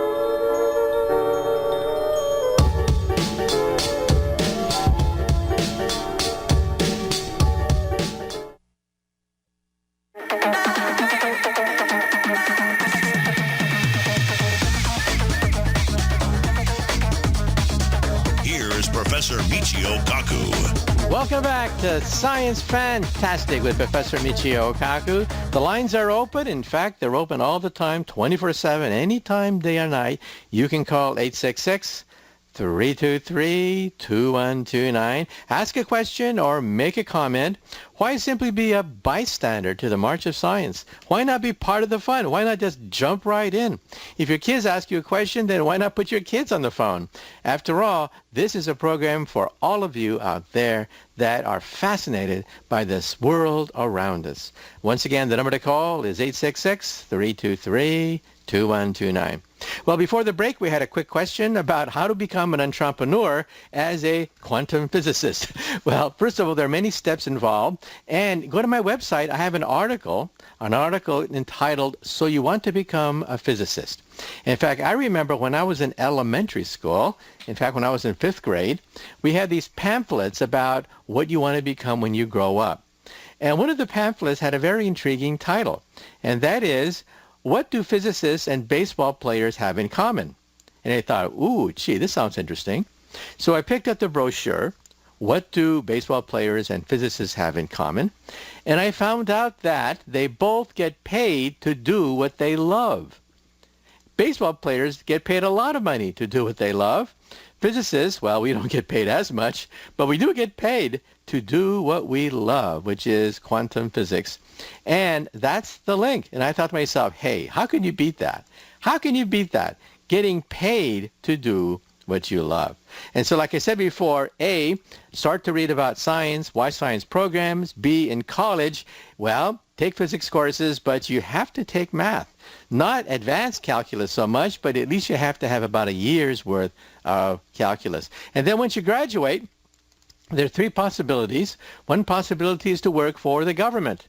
You can work for the National Bureau of Standards, which has a new name now, or you can work in private industry. That's where the money is. I mean, after all, Hewlett-Packard, the Varian brothers, many of the biggest names in high tech came out first as physics and electrical engineering majors and then went into business. And third, you can go into academia, which is what I did, because then if you're tenured, you can pretty much do whatever you want and get paid to do it. What's there not to love about that? Now, if you want to become an entrepreneur, there's a whole nother dynamic involved. First of all, you have to be content to, well, fail. Failure is one of the byproducts of being an entrepreneur. You're not going to make it big on the first try. Nobody ever does.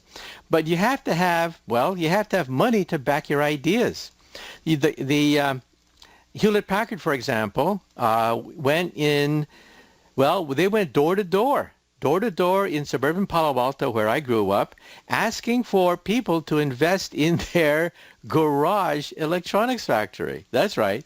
They had a little electronics factory in their garage, and they went door to door asking people to invest. That's how Steve Jobs did it. That's how Apple computers got started. That's what the Varian brothers did in their garage. They would go door to door trying to line up investors. Now today, of course, if you're sitting on a hot piece of software or hardware, you don't necessarily have to go door to door and advertise your garage equipment. However, that's one way to do it. Okay, well, let's take the next listener phone call. My question is, why does observation collapse quantum wave function? Well, you ask a question which goes to the very heart of quantum mechanics, and that is, if matter is a wave and it vibrates, and these vibrations talk about different possibilities, then how does the wave collapse to give you reality? Reality doesn't look wave-like. We don't see the fuzziness and the waveness when we actually look at the electron. We know the electron is here, right there at that exact moment. And so the wave function had to collapse. And this has been a source of consternation and debate for the last 80 years. For 80 years, the giants of physics, Einstein, Niels Bohr, Schrödinger, debated what does it mean when the transition is made between the wave-like properties of the subatomic world, which we can measure, and the fact that, well, electrons do seem to be like little steel balls. Where is the wave-like property? Well, if you look at a quantum mechanics textbook, it simply says, as you pointed out, that the wave collapses. Now, people didn't like that. For 80 years, people didn't like that. But what can you do? Quantum mechanics is a cookbook. It's a recipe book. It gives you the right answer every time you scatter electrons, protons, pi mesons, Higgs boson. Every time you scatter subatomic particles off each other, quantum mechanics comes out exactly right. Well, there are several ways of resolving this paradox. I'll tell you my way. One way is that, well, these waves represent different universes. And therefore, when you make a measurement, the universe decides to be in this universe versus another. In other words, there is a fork in the road. And before you hit the fork in the road, you can be in all different possible states. But after you make a measurement, you are in one state and not in a wave-like states. This is the many worlds theory. It's very controversial, but hey, most of my friends, many of the Nobel laureates, believe in the many worlds theory, which says that there are an infinite number of parallel universes. That when you make a decision, the universe splits into an infinite number of possible universes. So in one universe, you're listening to my radio show. In another universe, you decided to go out and get a hamburger and you're not listening to my radio show. In another universe, you married somebody else. In another radio show, you went to a different college, chose a different career. Can you rule this out? And the answer is no, because electrons make a decision the same way that you make a decision. And again, this is a philosophical debate that's been raging for 80 years, and we're not going to be able to resolve it in the next 5 seconds, but get a copy of my book, Parallel Worlds, and in that book we go through the ins and outs of one of the greatest questions in quantum mechanics, and that is, can an electron be two places at the same time? Are there multiple universes? Find out. Anyway, in the meantime, why don't you give us a call at 866-323-2129, because this is Science Fantastic with Professor Michio Kaku. Every week on Science Fantastic, we explore the cutting edge of science, and if you want to be part of the fun, give us a call and have your thoughts heard on over 100 radio stations that carry Science Fantastic. Good day. You're listening to Science Fantastic.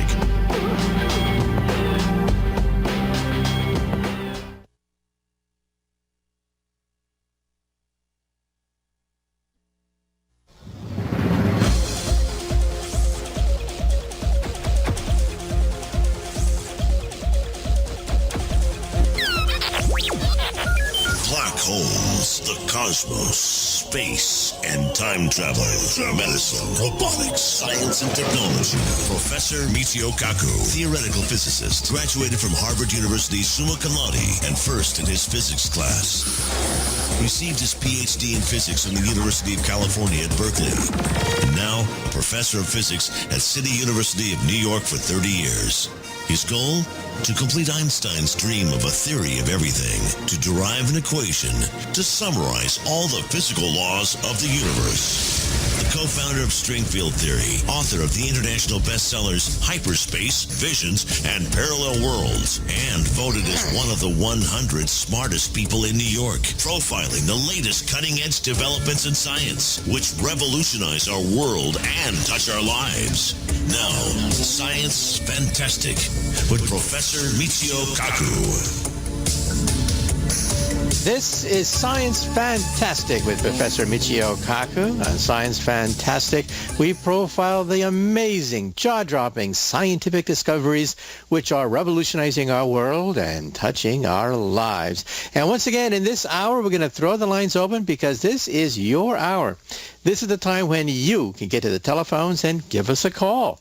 The hotline number is 866-323-2129. Write that number down, 866-323-2129. Be sure to leave your name, the call letters of the radio station you're calling from, and the city you're calling from, and perhaps you can have your thoughts heard on over 130 radio stations that carry Science Fantastic. So give us a call. And just remember, there is no such thing as a, quote, dumb question. Chances are, if you have a question, chances are there are hundreds of other people that share exactly that same question, but you're simply too embarrassed to find out about it. And also, let's say you're watching the TV, and all of a sudden a big story breaks about science, about space, about medicine, and you want to talk to somebody about it, but hey, it's just you. You're all alone. Well, you can talk to me. You can give me a call by giving me a call at 866-323-2129. And before we open up the lines, let me just say that I'm always on a speaking tour. I'll be speaking in Los Angeles, for example, soon. And if you want to find out more about what I'm up to, you might want to go to my website, mkaku.org, mkaku.org is the website. You can go to my Facebook site at Michio Kaku.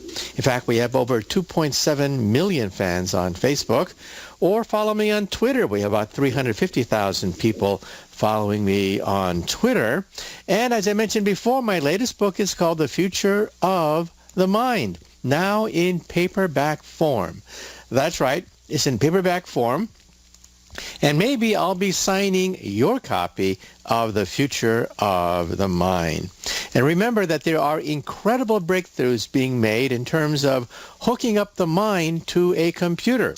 And who's been the main organization pushing this research? The United States Pentagon. There are so many wounded warriors from Iraq and Afghanistan. And why not simply bypass an injured spinal cord? Why not hook the mind directly to an Iron Man exoskeleton, giving the gift of mobility once again to these brave individuals? Well, find out more, not just the question of hooking up the mind to a machine, but reading thoughts. Did you know that we can actually begin now to read people's thoughts and send thoughts on the internet? In fact, personally, I think that eventually the internet will be replaced by BrainNet. And so we'll be able to directly access the internet by simply thinking about it. Well, all these things are contained in my book, The Future of the Mind. Okay, well, without further ado, let's get right to the telephones. Let's take the first listener phone call. I received your show at WDNG 1600. I want feedback on the theory saying that the moon is only the reflection of the earth cast into the air. We have no gravity because these are just rays. The sun fuels off all the combustibles that are fed by the bodies on earth. I need your feedback. Well, I think from what you're saying, you have the idea that perhaps the moon is an illusion, that perhaps it's an illusion caused by the reflection of the Earth into outer space. I think that's what you're getting at. But let me say, first of all, that we have Newton's laws of motion, by which we can calculate precisely the forces between Mars, Jupiter, Saturn, and things like this. And that's how we send space probes. We can send a space probe right through the rings of Saturn. That's how accurate Isaac Newton's laws of motion are. And Isaac Newton's laws of motion says that the moon is real, that it does in fact revolve around the Earth, and the Earth in turn revolves around the sun. And that basic picture allows you to predict the motion of the Earth and the planets thousands, even millions of years into the future. In fact, Isaac Newton's laws of motion are some of the most precise laws that held sway for 300 years before Einstein came along and told us we have to make corrections as we go toward the speed of light. So in other words, the basic picture that you learn in high school is actually correct. The moon, the Earth, they all have a gravitational pull, and from that you can actually calculate the mass of these objects. Or let me give you some examples. Some people say, well, how do we know how much the sun weighs or how much the Earth weighs? Well, Isaac Newton's laws of motion is a mathematical equation. In it contains the mass of the sun, the mass of the Earth, and the mass of the planets. So we can actually calculate the mass of the sun, believe it or not, even though, of course, on the Earth we can only weigh things measured in tons. Using Isaac Newton's laws of gravity, you can then calculate the mass of the sun itself. So that's incredible. That's how accurate these laws are. And it does allow us, in turn, to create a space program, to create the internet system that can circle the entire planet, to create the GPS system. All of that complements of Isaac Newton's laws of gravity. Okay, well, moving right along, let's take the next listener phone call. Hello, Doctor. My name is Darren. I'm from Hamilton, Montana. I listen to you on, I believe, KGVO radio in Hamilton. My question is, after listening to a question of the actual tilt of the axis of the Earth, I would like you to explain the catastrophic effect if that axis actually did change, as this lady possibly was referring to. Thank you very much for your time. I love your show. Well, thank you. And yes, we had a previous caller on another day who was hinting about the catastrophic effects of what happens if the tilt of the Earth were to change. So let me first explain.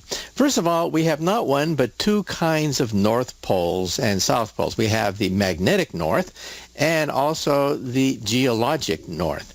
Now, the magnetic north does shift. We know that for sure because we can simply look at, for example, lava flows that solidified millions of years ago.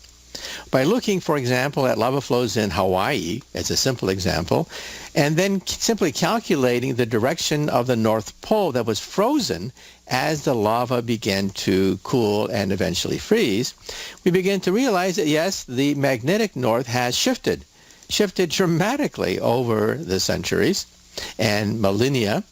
And then the question is, what about the geologic North Pole and the geologic axis of the Earth? If that were to change, we'd be in big trouble. I mean, really big trouble. First of all, the North Pole points in the direction of Polaris. Polaris is, as any Boy Scout or Girl Scout knows, the North Star. And we know that the axis of the Earth is very stable, except for some slight perturbations. Now, these slight wobblings of the axis of the Earth can be precisely measured. And if you correlate them with other cycles of the Earth, for example, ice ages, you find a good correlation. And so it is widely believed, though we can't prove it for sure, but it's widely believed by most physicists and geologists that the reason why we had an ice age, in fact, a series of ice ages, is because of the accumulation of the tiny wobblings of the Earth. So the axis of the Earth does tilt 23 degrees with respect to the plane of the solar system, but there are tiny perturbations which in turn can be associated with ice ages. And so we do know these things happen. Now, if an ice age were to take place just on the basis of infinitesimal wanderings of the axis of the Earth, you can imagine what would happen if the Earth really tilted. In fact, I just did an interview with the History Channel, a program called The End, that is the end of the Earth, which will be broadcast perhaps in fall. And there we asked that question, what happens if a black hole were to come by and the Earth's axis were to tilt? What would happen? It would be catastrophic. First of all, the crust of the Earth would begin to break apart. We know the crustal lines where the different fault lines merge, and they would be the first to begin to break apart as the crust of the Earth began to break apart. There'd be volcanic eruptions all over the Earth if you were to change the axis of the Earth. And even the oceans, much of the oceans would be flung into outer space because of the enormous shift in the tilt of the Earth. Then the question is, has it happened in the past? And we think that it might have happened for smaller objects such as the moon. It turns out that the moon helps to stabilize the Earth's orbit. If you use Isaac Newton's laws of motion and simply run the videotape forward millions of years into the future, you can see that if the Earth had no moon, the Earth would begin to wobble. And the wobble would then begin to get larger and larger until eventually the Earth would probably flip over. Now, that would be catastrophic, of course. And we think that actually happened to perhaps Mars. Mars has 2 small moons, too small to stabilize the tilt and the spin of Mars. So we actually do believe that Mars actually flipped over billions of years ago. So just to summarize, if the axis of the Earth really were to shift dramatically, it would be catastrophic. The Earth would experience all sorts of catastrophic changes in the crust of the Earth with volcanoes, earthquakes, and other kinds of disruptions. And we think that it might have actually happened in the past for Mars. The Earth, luckily, has a large moon. And the effect of the gravity on the moon is to stabilize the Earth's orbit. So we can actually thank the moon for preventing this scenario, which we think actually did happen to Mars billions of years ago. Okay, well, let's take a short commercial break. And after the break, we're going to continue with phone calls. And this is your chance to get on national radio. Give us a call. The hotline number is 866-323-2129. Join the fun. Give us a call and find out about the answers to some of the questions that have been bothering you for years. Give us a call. Once again, the hotline number is 866-323-2129. Give us a call and you can ask your question on national radio. This is Science Fantastic. For more information on this and other great talk programs, go to talkradionetwork.com. As a business owner, or CEO for that matter, are you frustrated with the money you're wasting on advertising? How do I know it's being wasted? Because you see your advertising as an expense. I started my company because I was tired of seeing passionate business owners waste advertising dollars. So what if I could show you how to make your advertising a profit center in 30 days, guaranteed? I know what you're thinking. That's bull. Then challenge me. At no cost to you, I'll show you how to make your advertising a profit center, not an expense. If this is important to you, call me. I'm Dan Glaviano. If you spend $10,000 to $80,000 a month on advertising, Dan will show you how to make your advertising a profit center, not an expense. Dan only works with one business in any given category. Find out if your category is still available. Visit gottacalldan.com. gottacalldan.com. That's gottacalldan.com. Hello, I'm Roy Masters. In spite of the fact I dislike asking for financial support for my listeners, I realize the consequence of failing to do so. I will have denied my listeners the second chance to express the grace of paying forward the benefits they receive through my radio program and the Foundation of Human Understanding, the organization I founded over 50 years ago. Your support will make a vital difference with the pledge as little as 63 cents a day throughout this year. Consider a donation of $19.95 per month or whatever you can afford and help me help others, especially our returning heroes. So for the sake of the military and millions of broken lives, if you haven't done so already, pay it forward.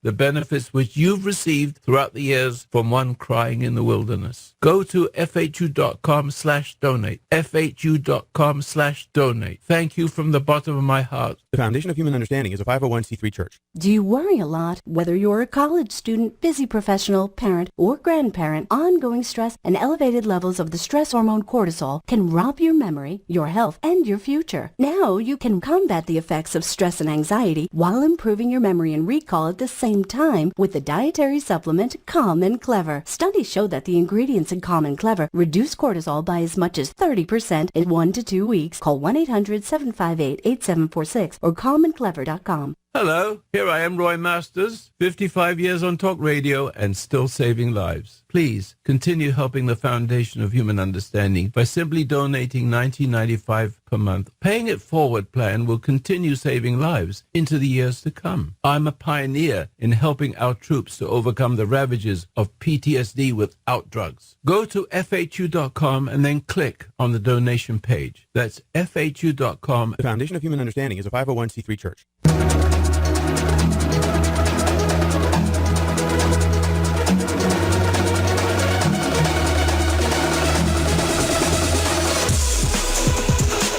Most up-to-date up-to-date announcements and analysis from today's technological leaders every week on Science Fantastic. Welcome back to Science Fantastic with Professor Michio Kaku. Once again, this is your hour. This is the time when you can get to the phones and give us a call.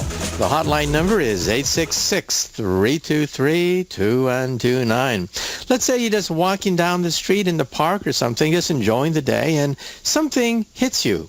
Something about this great universe of ours, and there's no one you can talk to. However, you can talk to me. You can give me a call by giving us a call at 866-323-2129. All you have to do is leave your name, call letters of the radio station you're calling from, and the city you're calling from, and perhaps you can get on national radio. Okay, well, moving right along now, let's take the next listener phone call. I'm just wondering how close we are to discovering the fourth dimension. Well, you ask a very interesting question. In high school, we learned that the universe has three dimensions, length, width, and height. And anyone who talks about a fourth dimension is considered crazy, a crackpot. And there are a lot of science fiction movies and stories about people and demons and whatever that live in a higher dimension. But all these theories and speculations never got anywhere because, of course, the bottom line is you have to have a physics experiment to verify any of these cockamamie ideas. Well, these ideas are now taken very seriously, though we cannot yet conclusively proven. First of all, we have something called string theory, which we think is the fabled unified field theory. That is the theory of everything that allows us to explain all the different forces of the universe. String theory explains light, it explains gravity, it explains the nuclear force. And this is the theory that, in fact, eluded Einstein for the last 30 years of his life. A theory of everything. Now, you may say to yourself, well, hey, that's nice. If it really is a theory of everything, how come you guys don't win the Nobel Prize? Huh? Well, there's a problem. There's always a problem. And that is that string theory, even though it's fantastic, seems to be the theory of everything that can explain light and gravity. It has a problem, and that is it predicts that the universe was originally born in 11 dimensions. 11 dimensions, not just 4, not just 10, but 11 dimensions. And then you may say to yourself, well, that's nice, but how do you prove it? How do you prove that the universe has a higher dimension? Well, believe it or not, we can actually prove this conjecture, no matter how preposterous it may seem. First of all, we do know that gravity spreads out by the inverse square law. If you were to double your distance from the sun, for example, the strength of gravity goes down by a factor of 4. That's the inverse square law. Why is it the inverse square? Because that's the surface area of a sphere. Gravity spreads out through all space and is diluted by the fact that spheres have an area which goes as the square of the radius. So that's why we live in 3 dimensions. We can prove that we live in 3 dimensions because light and gravity spread out as the inverse square.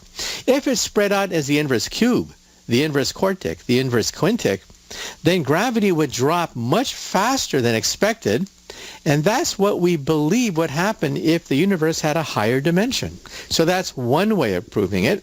Another way of proving it is to go back to the beginning of the universe itself. As you know, gravity waves were detected, tremendous headlines as we detected gravity waves coming from the collision of 2 black holes 1 billion light years from the planet Earth.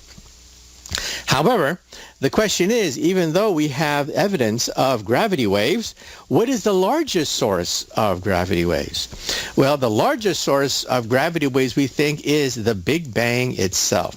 Not just the collision of 2 black holes in outer space, but the Big Bang itself, the creation of the universe. Well, given the fact that the creation of the universe also emitted so much gravitational radiation, it should be detected by gravity wave detectors. The next generation of gravity wave detectors will be in outer space. That's right, outer space. We want to have gravity wave detectors that are so powerful they can pick up radiation from the instant of creation itself using satellites in deep space. In fact, the European Union and the United States government, NASA, both of them are planning to shoot gigantic space-based gravity wave detectors into outer space. And once we loft them into outer space, perhaps we'll have baby pictures of the instant of creation. And once we have baby pictures of the instant of creation, we'll be able to see where the universe itself came from. And string theory predicts that the universe itself came from 11-dimensional hyperspace. In fact, if you saw the movie Interstellar, starring Matthew McConaughey, it was science fiction, of course, but at the end of the movie, Matthew McConaughey is hovering above us in another dimension. And so the movie Interstellar actually ends on string theory, because string theory does predict that there are higher dimensions, in fact, other universes. Well, if you want to know more about other universes, get a copy of my book, Parallel Worlds and Hyperspace, which talks about the science, the real science behind what we know and believe could exist in another dimension. And once again, give us a call. The hotline number is 866-323-2129. It's gravity. Don't you get it yet, Tars? I brought myself here. We're here to communicate with a three-dimensional world. We're the bridge. Science Fantastic with Professor Michio Kaku.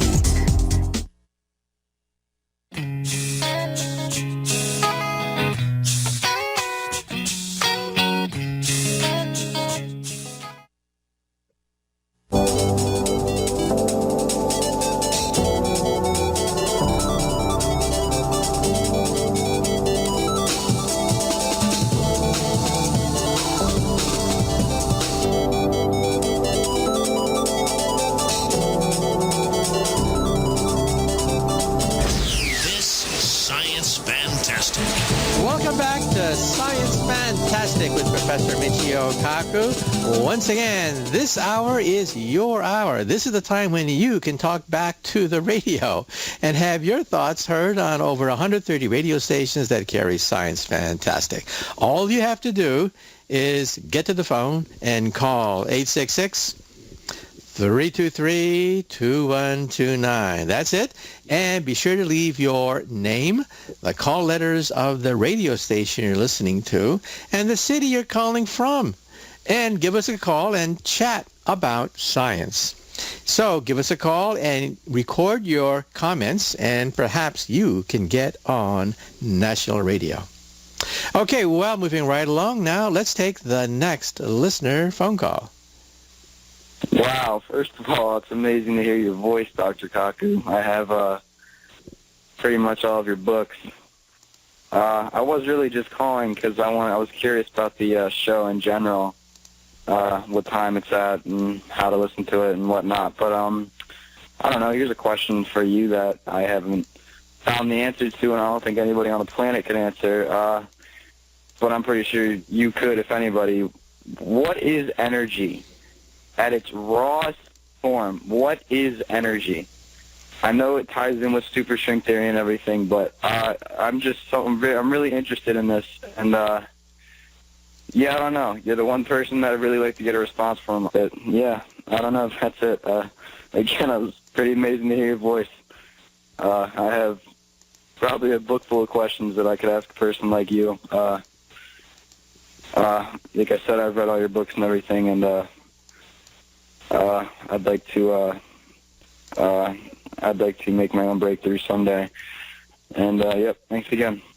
Well, thank you for the kind comments.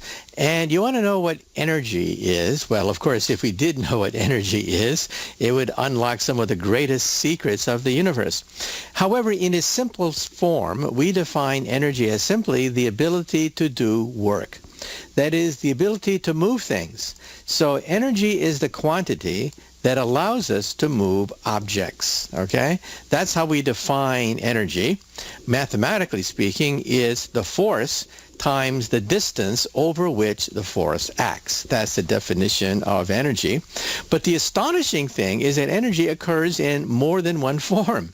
In fact, it occurs in a variety of forms. First of all, we have the energy of motion, which gives us heat. Sometimes people ask, what is heat energy anyway? Heat energy is the energy of atoms in motion. That's all heat is. And then the other question is, well, what about light energy? That seems mysterious. What about gravitational energy? And how many different forms of energy are there? Well, there's light energy, there's gravitational energy, and there's nuclear energy. In fact, two types of nuclear energy, the weak force and the strong force. And as far as we can tell, that's it. There are just four fundamental forces. So what's all the problem? What is all the fuss about? The fuss is that these four forces, the force of light, gravity, and the two nuclear forces, don't like each other. They are expressed by different equations, by different physical principles. They don't seem to have anything related to each other. That is, what does light have to do with gravity having to do with the nuclear force? That's one of the greatest problems facing physics today. Well, of course, we've made progress on this question. In terms of the light, we now know that that light force can combine with some of the weak nuclear force, giving us the electroweak interaction. So the nuclear force begins to combine with the energy of light, but gravity seems to be the difficult one. In other words, a unified field theory that eluded Einstein for the last 30 years of life would unite all four of these forces into a single theory. Now, the leading theory for all of this is string theory. String theory unifies all of them by saying that they're nothing but different forms of music. That is, if I have A, B, C, D, they're not anything fundamental. There's nothing fundamental about C sharp or B flat. They're just musical notes on a single object, the string. So the string unifies many, many different kinds of subatomic particles, of which we have cataloged hundreds, thousands of these subatomic particles.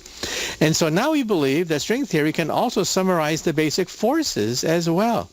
And so now we have a very simple way of explaining not just force, but matter as well. That is the theory of everything. Then you ask the question, well, where does string theory come from?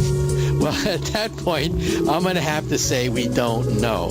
We just know that the theory seems to be the theory of everything. But where did it come from? Why strings? That's what I'm working on now, trying to figure out the origin of string theory. Well, let's take a short commercial break. Once again, you are listening to Science Fantastic with Professor Michio Kaku. Give us a call and have your thoughts heard on National Radio. Give us a call at 866-323-2129. Leave your name, call letters of the radio station you're calling from, and the city you're calling from, and perhaps you can have your voice heard on National Radio. Give us a call. This is Science Fantastic.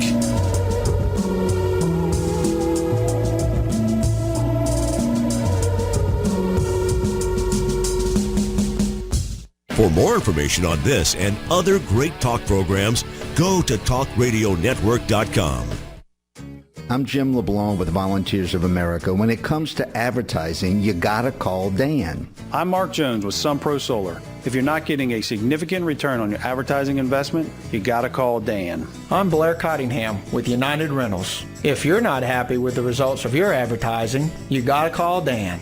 Generally, we work with two types of clients. Those who advertise and are worried about their return on investment are those who are frustrated about not getting a better return on investment. You probably don't fall into either of these categories, but if you do, call me. I'm Dan Glaviano. If you spend $10,000 to $80,000 a month on advertising, Dan will show you how to make your advertising a profit center, not an expense. Dan only works with one business in any given category. Find out if your category is still available. Visit gottacalldan.com. Gottacalldan.com. That's gottacalldan.com.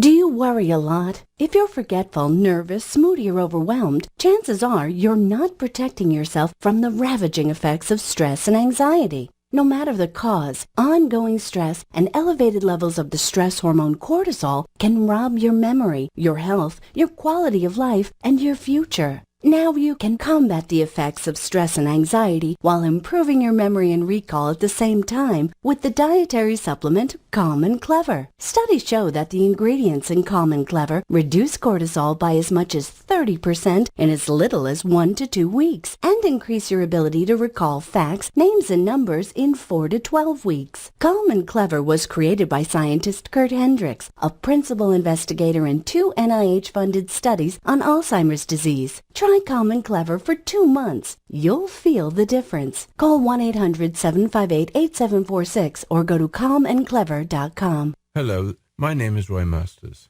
I'm an English veteran who's been witness to history and proud to become an American citizen. Because in America, free thought was encouraged and being truthful mattered more than being nice. My America was truly politically incorrect in all the best ways, which is why we were blessed. But things have changed, and Americans don't think American anymore. Even though I still speak with an English accent, my heart thinks American. My voice speaks American, and that is freedom. Please join me on my daily radio show Advice Line, Monday through Friday, and I will help you to reclaim our country. Let me help you find the courage to think and speak American again. Please download my radio show app, available now at the Apple App Store and Android Google Play. Thank you. The Foundation of Human Understanding is a 501c3 church.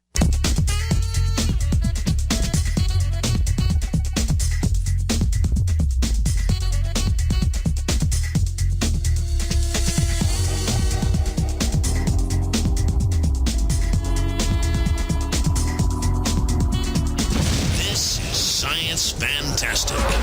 Welcome back to Science Fantastic with Professor Michio Kaku. The lines are open.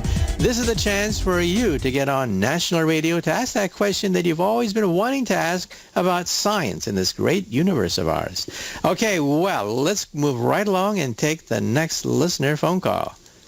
I personally think that robots could free people with automation. What's your thoughts on the Venus Project and the guaranteed income?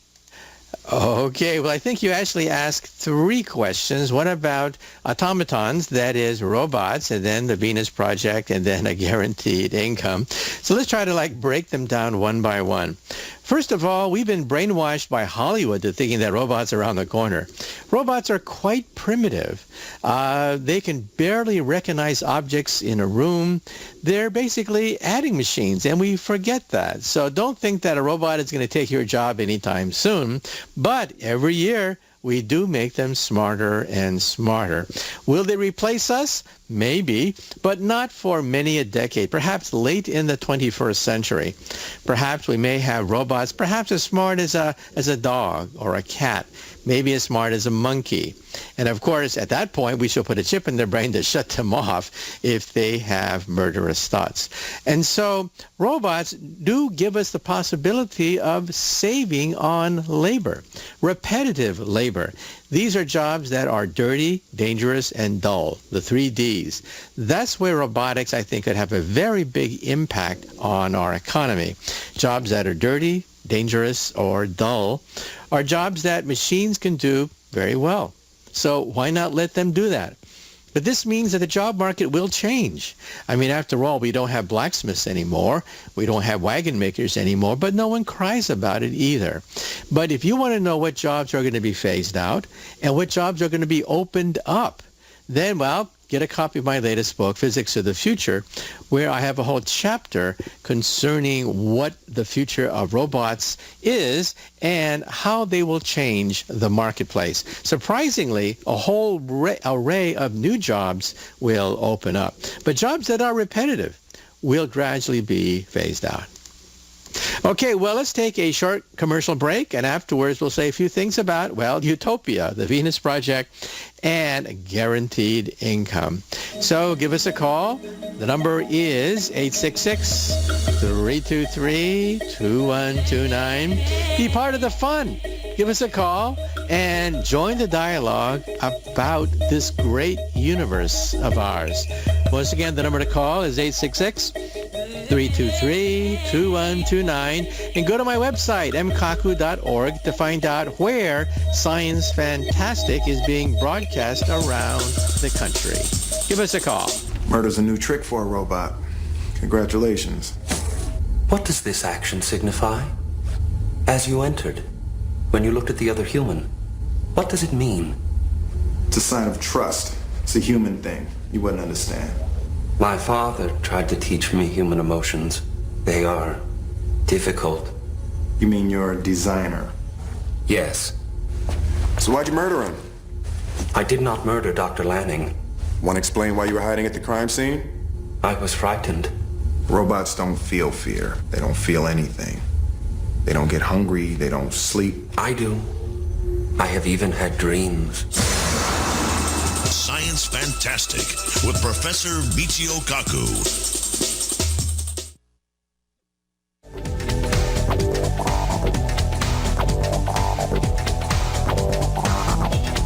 This is Science Fantastic. Welcome back to Science Fantastic with Professor Michio Kaku.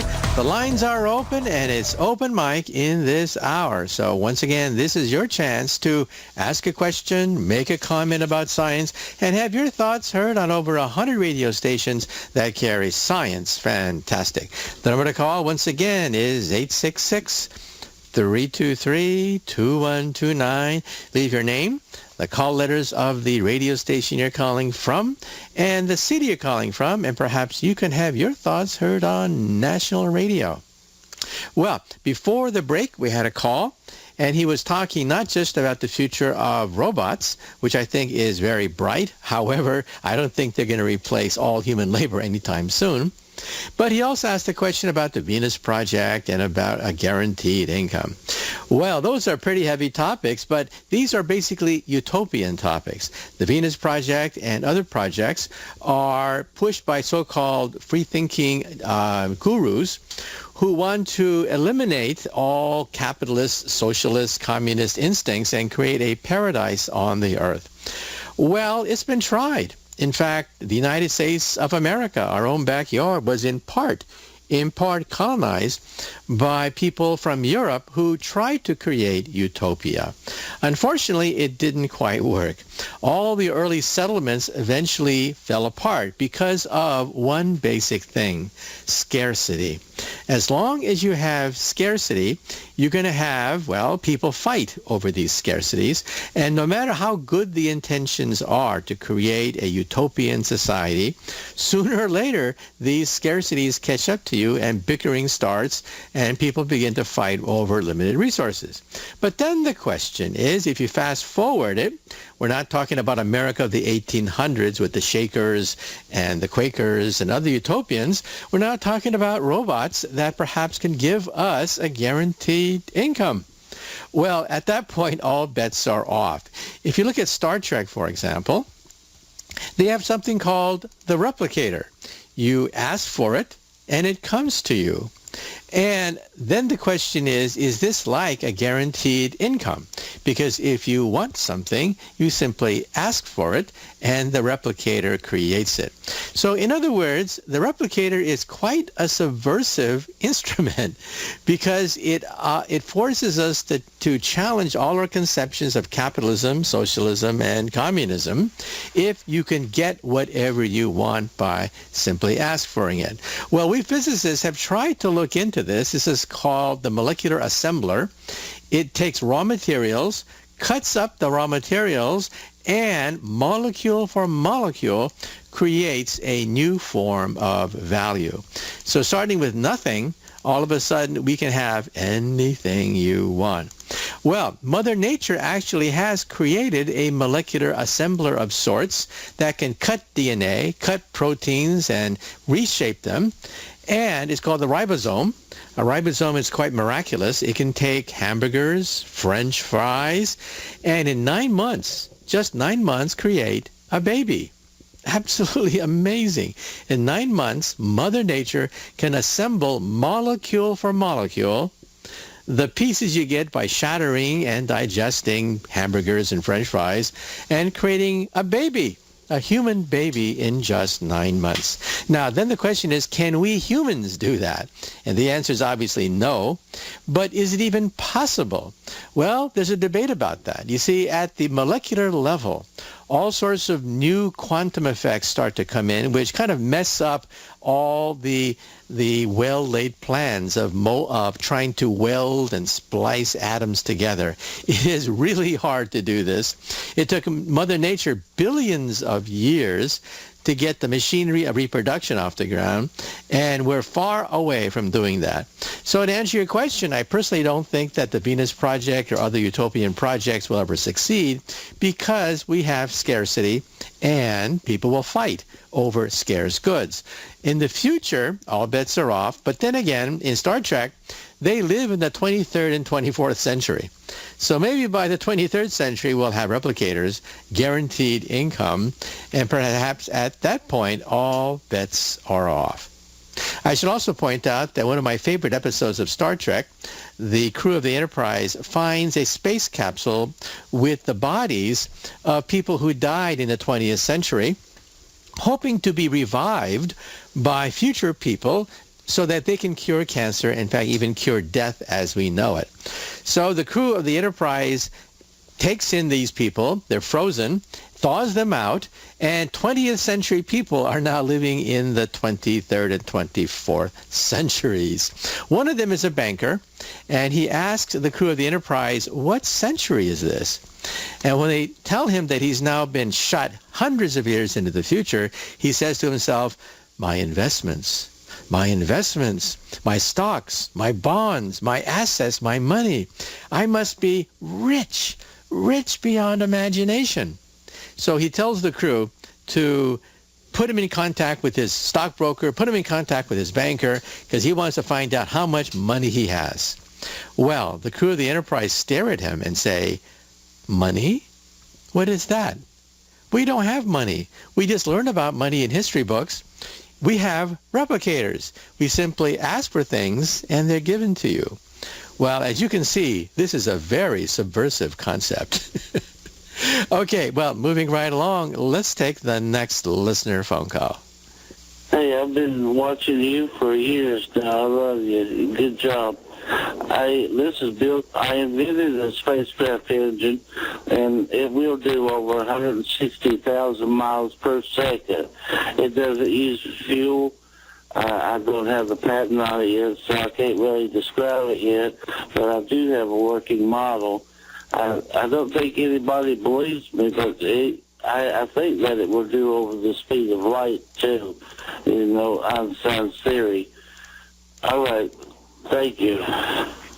Well, thanks for the generous comments. However, I would have to say that nobody has been able to go faster than the speed of light. But hey, if you have something, patent it first before you do anything else so that no one else can steal your idea.